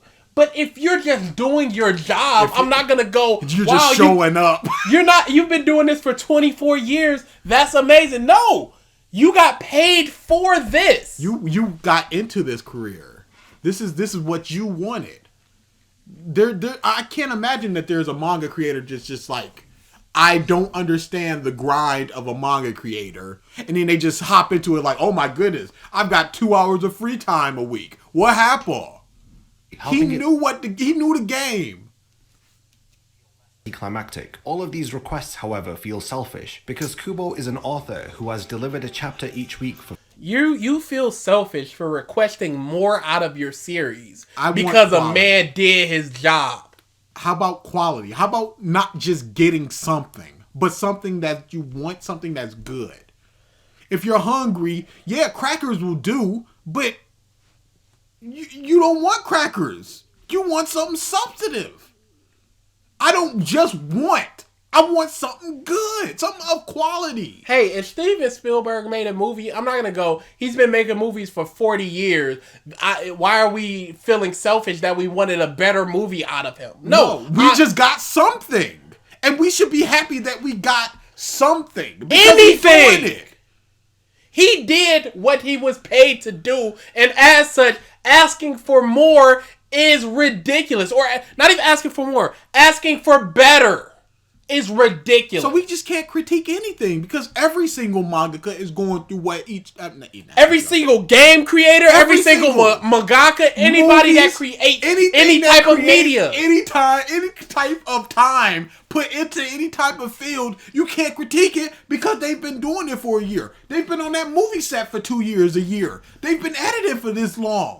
Hey, we can't critique anything because people are just doing them. Didn't you yourself, Ram, just critique Oceanus because he talked bad about Bleach and now he wants to create a Bleach video and you're like, he's just playing the YouTube game because Bleach is getting popular again? You can't critique him. Why are you critiquing him when he's doing what he's doing and he's putting in all these hours of work? He's been doing this for years. We should just appreciate that we're getting something from him. Rare, from now on, you are not allowed to critique anything. Anything. Otherwise, you're just being selfish.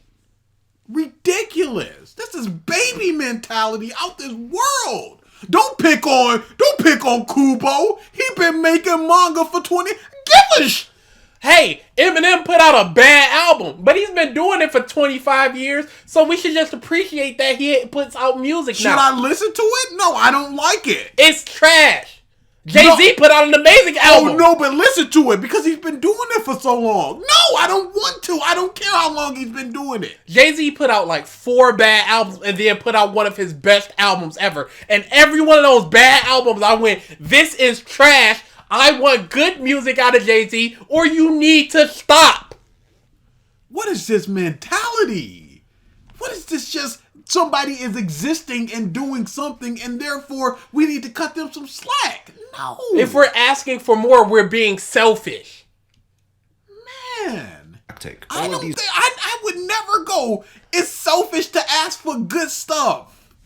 That's such an odd mentality. Out of somebody that creates media. Man. Battle against Yuwatch in the finale.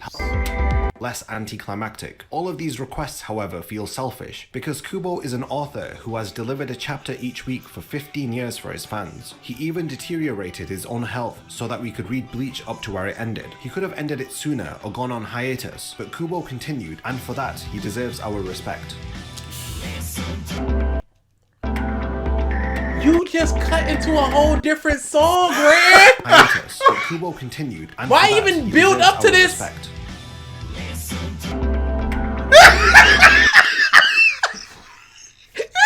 That's the perfect ending.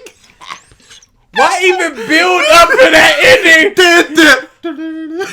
And then just cut to a whole different song. Dude, he was tired of this video at this point right here. He was just like, alright, let's just get Dude, can I just hear that one more time? He slowly builds up to that song, and then it's just like, next song. Even deteriorated his own health so that we could read Bleach up to where it ended. He could have ended it sooner or gone on hiatus, but Kubo continued, and for that, he deserves our respect.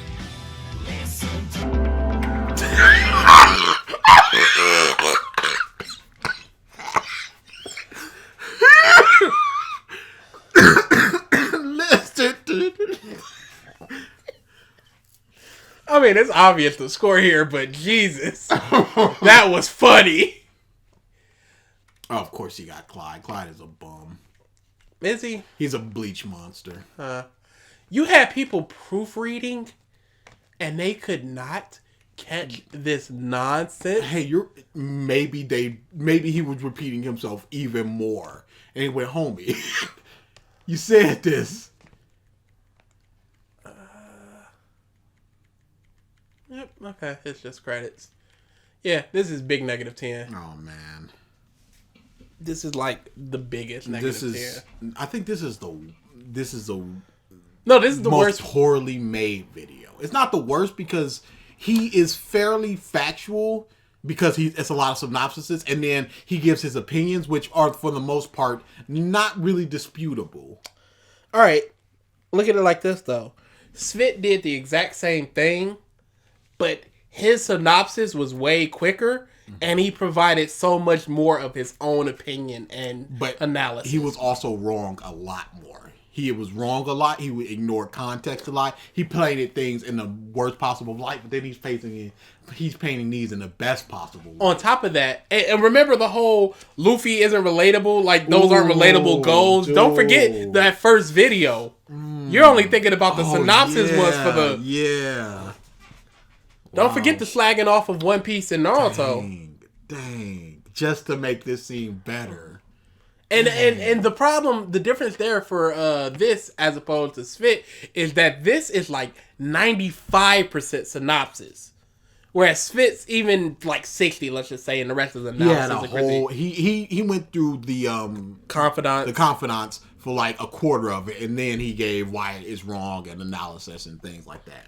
This is I'm saying this is the worst one because on top of making other shows look bad to make this look better, he then just goes on a complete synopsis, rereading the words, then repeating the synopsis he just did to provide analysis, to further provide more synopsis. He finishes out the arc and then goes back to what the person did before the arc ended to give more critique. I mean, not more critique, but more synopsis to provide a slight bit of analysis.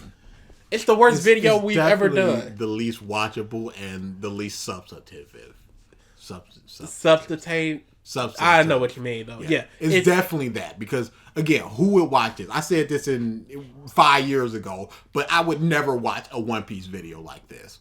I would get bored halfway into Buggy.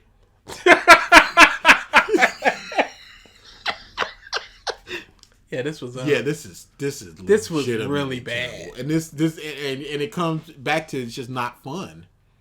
There were fun moments. There's definitely fun moments, but they're so few and far between. Yeah, like the last one we did, not the last this one we did, but the last DBZimran we did. Well, we did that whole shoe pizza thing.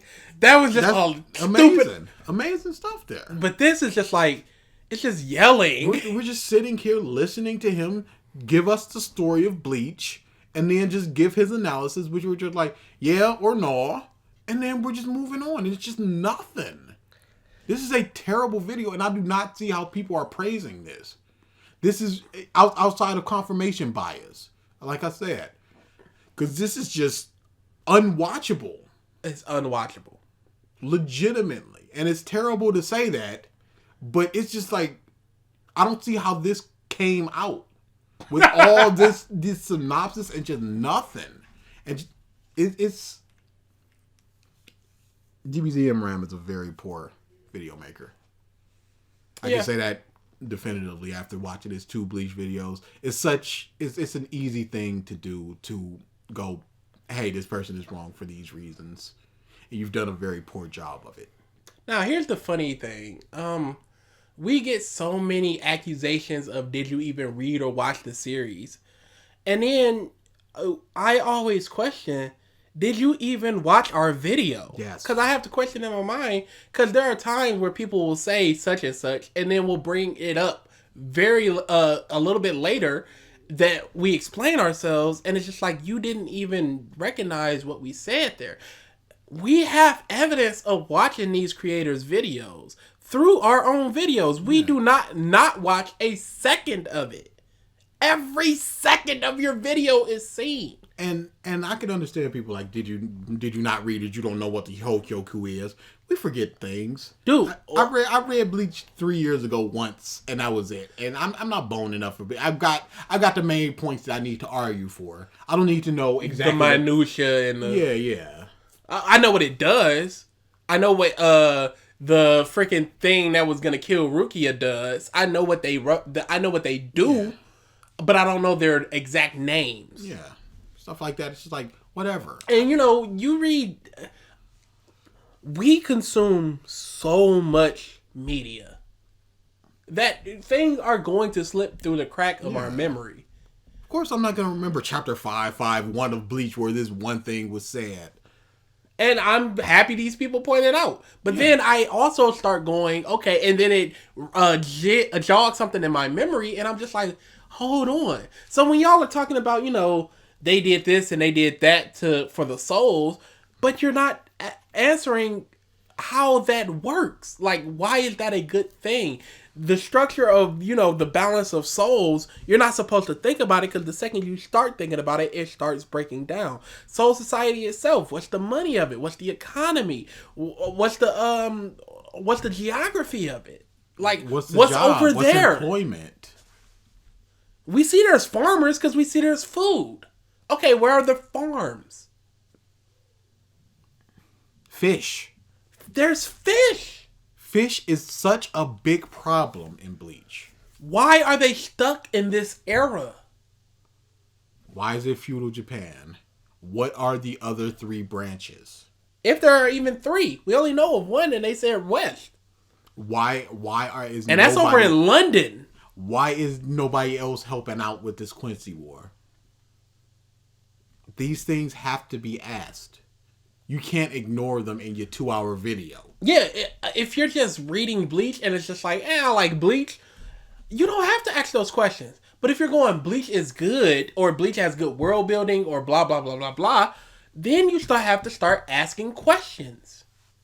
If you like it, it's different from believing it's good. Those are 2 separate pools that you can reach into. That's Naruto's chakra and the Fox chakra. They're 2 separate things. Like everything, dislike everything, whatever. Good, bad, they're definitive, they're provable. You can't disprove somebody's feeling. I love cats. I'm not going to tell. Nobody's going to get me to hate cats, because I know all the trash of cats. You would never say cats is good. I would never say cats is good. But you like it. And I would never, people going, cats is bad. I'm like, yes, it's bad. I don't give a But if you go, you shouldn't like it, that's when we have a problem. Yes, and I would never tell him, don't like cats. I will point out why he shouldn't like cats. Like, oh, you're just ignoring, the cat. And he's like, no, I see it. I just don't care because I like the movie. And you can change people's mind like, oh man, I didn't notice this thing. And thus my opinion is starting to change. That's a whole nother thing. You can start to dislike it there and just like, oh man, this isn't making a whole lot of sense anymore. That's when the dislike, but you shouldn't, telling people that you shouldn't like something is just nah. So yeah, good, bad, like, dislike, 2 separate things. Love Bleach all up and down the street. Don't say it's good. Don't say it's good. Because then you start going into opinion stuff. Yeah. And then we have to start going, okay, here's why it's not good. Defend these things that don't make sense. Point 1, fish. We need to talk about the fish. And then we can start going into the real bad stuff. Then once you gotta prove to me that you're worth talking about. That you're worth talking to by explaining fish. Because if you can't explain fish, we got nothing to talk about. Then we can start talking about the hierarchy of the political system of the society and the economy. Yeah, fish don't make any sense. Okay, now we're like, okay, I can talk to this person. They're not just a blind lover of this. Yeah, they might have something that I never noticed about Bleach, but they're also willing to accept that things do not make sense here. They're not just like, oh no, fish for a half an hour. Then it's just like, nope. Got nothing for you. Yeah, that's. I would love to talk to people like that. That's a conversation, not a debate, not an argument. That's a conversation. I would love to have. If somebody tries to explain fish and it makes sense, I'm good with that. Yeah, something that we missed in chapter 551. It's like, here's fish explained. I'd be like, boom, I accept that. There's no reason to argue this further. You've explained fish and I accept it and it makes enough sense. Do you know how many times in the comments we go, yes, you are right, and that is the end of the whole conversation? I'm not fighting this anymore. You are correct. We missed this thing, or you've explained this thing to such a degree that I accept it. Easy. More of that in this world. More of that in our comments. More of that in videos. In videos. Analysis videos. Analysis YouTubers. Because he goes, Bleach has some bad stuff. Anime trash. This stuff affecting because of Kubo's health that he couldn't help. But not the actual bad stuff. But not the actual stuff that makes no sense. That doesn't make any sense. Just the stuff that's excusable. Not that Kubo didn't think about this, or didn't even try to think about this, or didn't think about any of the implications of this. Just this stuff. You actively praise the whole balance thing when you're not thinking about it because it doesn't make any sense. There should not be a guy from the 1950s there. Point blank, period. Point blank, period. I don't care about a numbering system. If we got 3 billion more humans than we did when he was killed, how is he still here? Why is he still here? Even if you just go, one person died, one person reincarnate. Is there such a surplus of souls in there that this dude is waiting 60 years to get reincarnated? It doesn't make sense. Point blank, period. You have to think about these things. You're looking at your number one thing is themes. How do I fit these themes into what I? And you're not looking at you're looking at the bigger picture, not looking at the smaller things. Because we weren't either. There's no reason why we should be arguing about what are fish in the Soul Society. Never needed to. There should not be. I should not be able to look up Bleach manga and fish and get anything. Nobody should be thinking about fish. But once you do, it's a house of cards that just crumbles. It's just like, wait a second, nothing makes sense anymore. YouTuber analysis people are very bad for critical thinking. Yes. Because so much of it is, look at the themes of these things, and that's what critical thinking is. The themes. Once you start learning about the themes, you see how things tie into it, and it looks good. And it's poor for critical thinking of the little bits of the story. Like we said before, we don't care about world building. No. But once you start going, Bleach has good world building. Bleach has good world building within it, but the world building of Bleach itself is poor when we do not know the economy of the place they spend 80% of the series in, Soul Society. Economy, government. Nothing. No. So once you look at that, you should go, wow, yes, Bleach world building is bad, even though it has good world building within it. But people do not go that. They just go, it has good world building. The world building is good. And once you say that, you gotta go, okay, let me pick out one little point. And then once you pick out that one little point, the whole thing just crumbles down. Didn't need to think about the fish. Didn't need to think about the money. Oh, yeah, that's where I was going with the whole critical thinking, though. Yeah, so critical thinking is more like, why does this make sense or not? Not how it makes you feel. Because that's what a lot of, because themes are just how you feel about what connects here. Connecting dots, death, the theme of death, the theme of love, loss, despair, whatever. You can do whatever you want. That's what you're thinking about. It's not what's on the page directly. Unless it's stated like the Last Jedi. So when you look at the critical thinking of Bleach, you look at how the Soul Society balanced, because they put a spotlight on it and why Quincy's are bad and why they had to be eradicated. So then you start thinking about the balance of souls in Bleach and you go, how does that make sense? That's when you start thinking about these things. And then you look and go, why are there fish? That's the biggest problem. And that's how I'm going to start each and every if somebody sends a comment just like, you guys don't understand, blah, blah, blah, I'm going to start it off with, why are there fish? And then I'm going to start... Soul Society. Then I'm going to start addressing their points. We need to understand why there's fish. And if there's not an answer, that's fine. But that also breaks the world to an almost unrepairable level. You need to understand this. And then we'll start with some other stuff. Once you understand that, we can start breaking down a whole bunch of other stuff. See, critical thinking with the whole thing, something like Hunter x Hunter, people are like, oh, humanity are the actual monsters. But once you actually start thinking about what the king was saying, you go, wow, no, he's still a monster. And Netero just killed him away from everybody else. So that theme doesn't actually make sense. If you actually want critical thinking of why that might be good, think of it like this. Meruem wanted to treat people the way people treat cows. Do we feel bad about what we do to cows? They're just delicious things to us. Now, we care about them while they're alive, but after we kill them, they're just product. food to us. They're just a product. Chickens, eggs, we eat babies. It's horrifying when you think about it. When you actually think about it, and Mirrorwim is just saying that. We're gonna treat you like that. You will still be alive. You will still live a happy and productive life, but when we come through, we want to eat you, and there's nothing you can do about it. We eating. That's what's happening. So if you critically think about Hunter x Hunter, Mirrorwim is just treating us, and we're supposed to think that that Mirrorwim is a monster for wanting to treat humans like this, but humans do this to every living thing. You got to think about these things. Stop. Isn't that an interesting point to think about? Yes, very good stuff there. But nobody wants to bring that up. and having that conversation. No, because they want to talk about the darkness and humanity and all this nonsense that the story itself works incorrectly.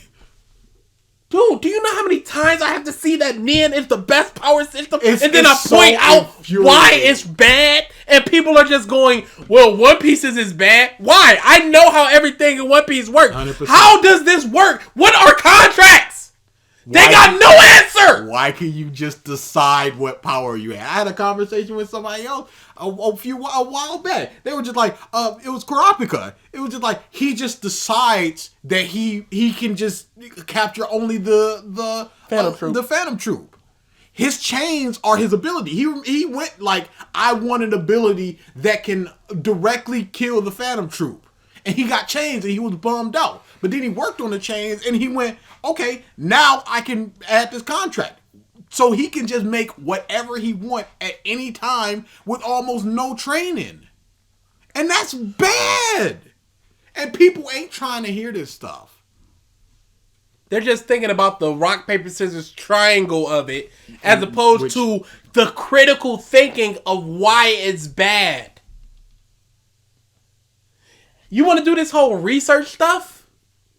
Go ahead, research it. But don't research it to just appreciate it. Research to learn more about it if that's what you want to know. If you go, hold on, and you think about it and then you want to go learn more about it, you do that. Have fun with it. Oh, crap. Why does Ichigo have a swastika on his sword? Oh, that's not a swastika. And then you learn about why he has that, I think it's a Native American like peace symbol. That was just sort of inverted. Then you understand that. It's like, oh, okay, that feeds into Ichigo's character a little bit. I dig it.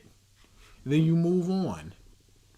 When we got to look up the Central 47, who are these people and what do they do? Okay, let's look it up. How can they easily be replaced? Oh, the Wikipedia page is 3 paragraphs. Oh, that provides almost no information. Okay, it just says what they do in the story. They banish Aizen and then they're killed by Aizen. And they made like 4 rules. Is that good? Read this book. How about why not in Bleach? Why not in the pages I'm reading now? What's wrong with putting what you need in the story? If you put more into the story than what you can handle, well, that's your problem. Find a way to incorporate it in the story. Or don't have it. I don't want to do homework to understand fish. Hey, my hero, cut down the class. Or don't have them.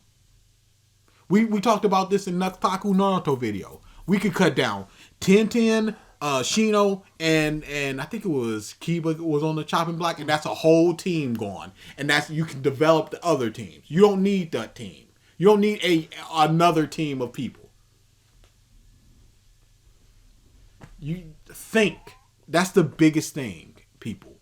Just don't blindly follow YouTubers when you see this stuff. Even us, don't follow. Yeah, no. We get so much stuff wrong. There's so many times where I'll listen back and just go, nope, that's wrong. There's times in this video where I'm just like, I'm sure there's an answer to that. We just don't have it, and I don't feel like looking it up. Don't just listen to us. But when we go hot fish, listen to us when we say fish. Because that's such poor world building that he just didn't care about, that we need to talk about, that nobody's talking about. And it's fine if you ain't talking about it. It's fine that you ain't thinking about it. But don't call it good. Don't call it good. And if you do call it good, explain to me why it's good, and I'll explain to you why it's bad, and we can go back and forth, and then you'll just concede on the Central 46 being unexplained after 45 minutes. Because they don't make sense. -10. -10. This is one of those ones where I'm like, man, I wish we could just break through. In One Piece, you got in One Piece Treasure Cruise, you can limit break things and they get bigger stats, and then you can limit break plus them, and then they can go further beyond that. I wish we could limit break plus this. Just like this is the very special -11, but we gotta stick to our guns. This is Hall of Fame -10. Hall of Fame, definitely. This is -10 asterisk number 1. Number 2. Is this worth this fit? I think so. Because fit was at least substance. We could talk about. Yeah, we had a lot of fun there. Yes. He had 3 separate, completely separate freaking sections of his video that we could talk about. Mm-hmm. This was 10 minutes of him talking about eye patch. Then him just synopsis in every arc. Everything. And just and the voice. At least C-Vid, he has some jokes and stuff. This dude is so monotone. He put inflections on things and stuff. Yes, he had one funny joke that I laughed at. But this, how many times did you turn it? What was that name? And I'm just like, I legit just phased out for 14 seconds. Dude, we sat there and watched 2 scenes from Resident Evil, the last Resident Evil movie, the final chapter. We sat there and watched 2 scenes while he was going on and missed nothing. How are we able to look up and watch 6 to 7 minutes worth of stuff? This is 6 to 7 minutes worth of time and miss nothing. Because all he's doing is explaining what's on the screen that we've already read. And reiterating and reaffirming and reestablishing does not make it true. That's the stuff that's the problem. The synopsis, the reiterating, the voice. That's the asterisk number 1. Hall of Fame, -10. Only 2. Only 2 so far. And you know what? It was number 20 and it was number 30. Man. 40 is, we're just gonna be skeletons just sitting. Is 40 Naruto or Fairy Tail? We gotta hit Fairy Tail sooner because I'm fiending for that. Yeah. I need something fun to watch this out of my mouth. I'm not saying. So what are we doing next? What are we doing next? Indeed. We have 2 to 3 Cosmo videos we could do. We definitely do that. I've been looking up some Dragon Ball stuff. Oh, there's some Dragon Ball stuff out there? I've been looking up some Dragon Ball stuff. That doesn't answer my question. Is there some Dragon Ball stuff out there? I may have found one. Okay. I have to seek through it a little bit more, but I may have found one. Because that's just drying up these days. I can read through Boruto, and we can hit up some Boruto. I don't want to do that to you. Boruto is up. I wonder if there's anybody that's like Samurai 8 is the hypest, yo. I looked. No. There were certain people just like, look, give it a little more time. It probably could have been a little bit spicier. But for the most part, it is poopy. Weak sauce. Yes, there's a lot of people that are just like, maybe with 100 more chapters, they could have fleshed out some stuff. But for the most part, there is. I don't remember the tweet, but one of the people I follow went, "This is Taco Bell mild sauce or something," and I laughed for literally an hour. I think they were like hot take coming, and they were just like, "This is Taco Bell mild sauce," and I laughed for a f***ing hour. Shoot, what else, dude? Oceanus, Part 5. Nux got stuff. Nux, we still got the everything great about Last of Us 2. We got that How Does King Crimson Work video that's been recommended to us a bunch of times. We've got that Araki Forgot that everybody just keep asking for us. There's a bunch of stuff out there. We just need to have some fun next time. Yeah, we need to pick something that's really, really fun because this was so draining. Yes, this is. absolutely draining. Svit was draining because of the length. This is draining because it felt like twice as long as Svit's while being less than half of it. Terrible video. Oh, you know what? Now that you're finishing up Naruto, we can go into that realm. That's why I said, are we doing Naruto month or Fairy Tail month?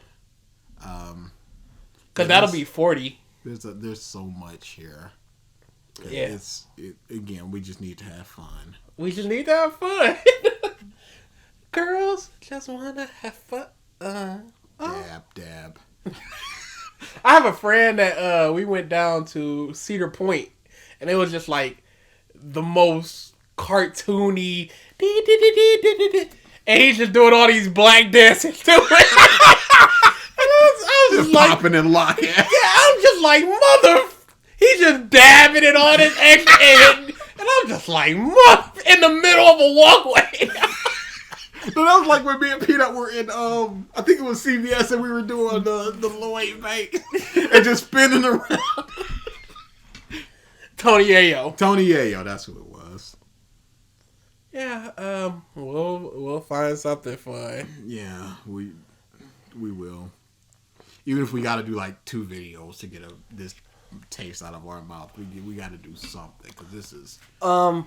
I apologize for these sequence of videos following the first episode because these are not our best. You ain't gotta watch it. I apologize if you. We said it during the JoJo's live stream. You know you gotta watch these. Faithful people who are just comment. We see you. We appreciate it. I'm sorry. Yeah. Okay. I guess look out for whatever comes next. Whatever it is. I've got nothing left. Yeah, this is. Oh, thanks to the people that actually go to our. See, this is the thing. We're very bad YouTubers, and by that I mean we don't play the YouTube game. I don't properly. care. I'm doing this for fun. We don't do the like, comment, subscribe. The second this stops being fun, the second I stop doing it. We don't do the this is the other stuff we're working on. But there's people out there that's just looking up the podcast of stuff and commenting on it, and it's just like I'm watching the archives. It's fun. Thanks to those people. We don't advertise anything we do. Yeah. Probably should, probably shouldn't. Who cares? Yeah, nope. Don't really care. Somebody found me on Twitter. Did you put my information in the? Oh yeah, I put them in all of our comments. So I commented on Manga Comment, and I was like, once he announced that he was doing the JoJo video, I was like, yeah, that video trash. And then dude was just like, yeah, you destroyed that video. And then he followed me. I'm like, oh. Yeah, don't follow the other guy, the DA guy. Yeah, his Twitter account is trash. It's complete trash, and I would like for 0 people to follow me, so I feel better about retweeting stuff. But the funny thing is, he's followed by like legit voice actors. It's so bad. The voice of Ichiya, he's still following me and hasn't muted me because he likes my retweets. So I'm like, mute me. There it is, right there. I'm like, mute me. And you don't need to see this crap. Okay, this went on way longer than it should have. Oh, definitely. The ending, because we're trying to get our fun back. Oh, yeah. So that's what it's all about here. Yeah, like he said, the second it stops being fun. Also put on Twitter, I'm writing a script for fanfics. Tell me what you think about this.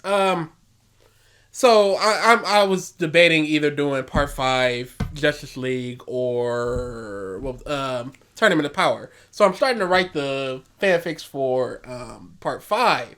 So this is one of the things I have for Gio. I have Gio explain his power. And he goes, Bruno asks, why did the fly look for him? And Gio goes, everything has its own life energy. If I put my own life energy into something and turn it into an animal, it's going to come back to me. But if I take somebody else's life energy, hair, blood, even skin, I imbue it with that, and then turn it into an animal, it's going to seek them out. Mm-hmm. That makes a lot of sense of why Koichi's suitcase came back to him. Yeah. And then you just gotta go, where's Nanachi? Do we have anything of his, some sweat or something to try to do that? And then you got to search for it. Yeah, that's good. And I have Gio's whole thing no longer about drugs. You know, he still has his Yeah. past and everything, but it's no longer about drugs. He saw that mob boss and the good things that he did for him, so he wants to be a mob boss now. Mob boss. Yes. And he's just jumping at the chance. So Bruno's is about drugs, and then Koichi tells him about his father Dio because he hears Jotaro's name, and he just gets a pang of like anger because his blood starts boiling. So he's just like, "What happened there?" And Koichi explains about his father Dio. Koichi's like, "I don't know if that's a good idea to explain to you about that," but he's just like pleading. He's just like, "Okay." So he tells him about Dio, and then he meets up with Bruno again, and it's just like, Bruno. Because this is after Black Sabbath killed that dude and he got mad at that. So he's just like, is this what gangsters are? And the boss, because, you know, you talk about drugs and he has all these people just killing people and beating them up. Is this what gangsters is about? And Bruno's like, no, gangsters can be such and such. And Gio's like, okay, I'm going to become the boss. I want a Italy where gangsters are good people like you.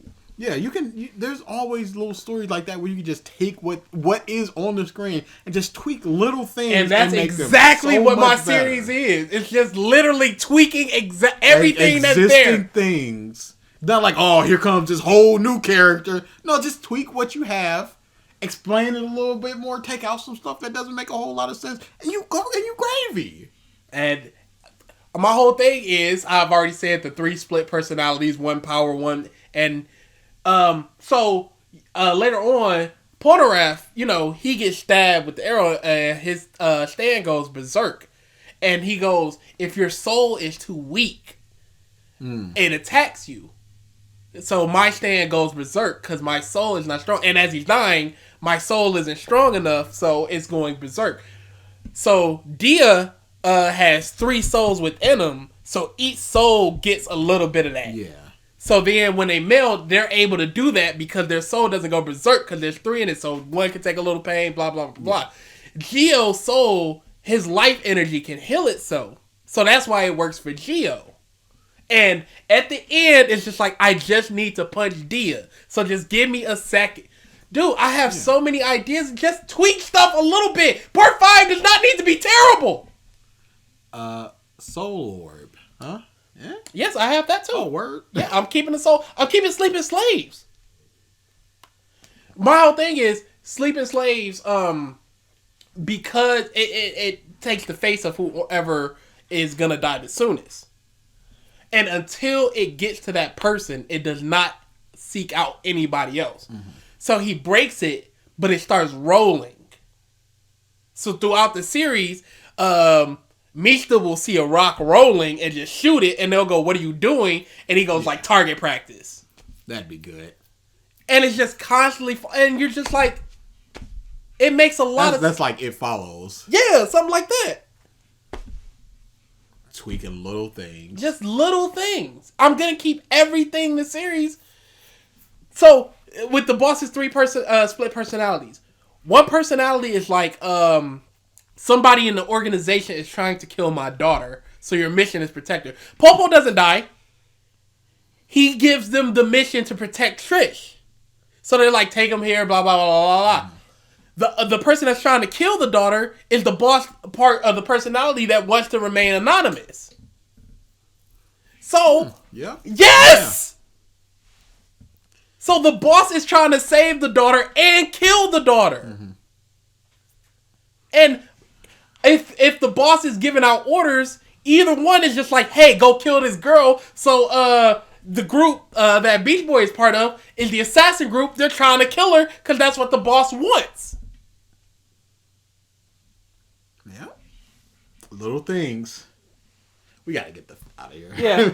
I am hungry. Yeah, same, big same. You still making burgers? Oh, absolutely. I already took that out the deep thaw. Cool. I think I want to make chicken Sunday. Chicken. That's ruined too. Chicken is ruined. Yeah. We're out of here. Yeah.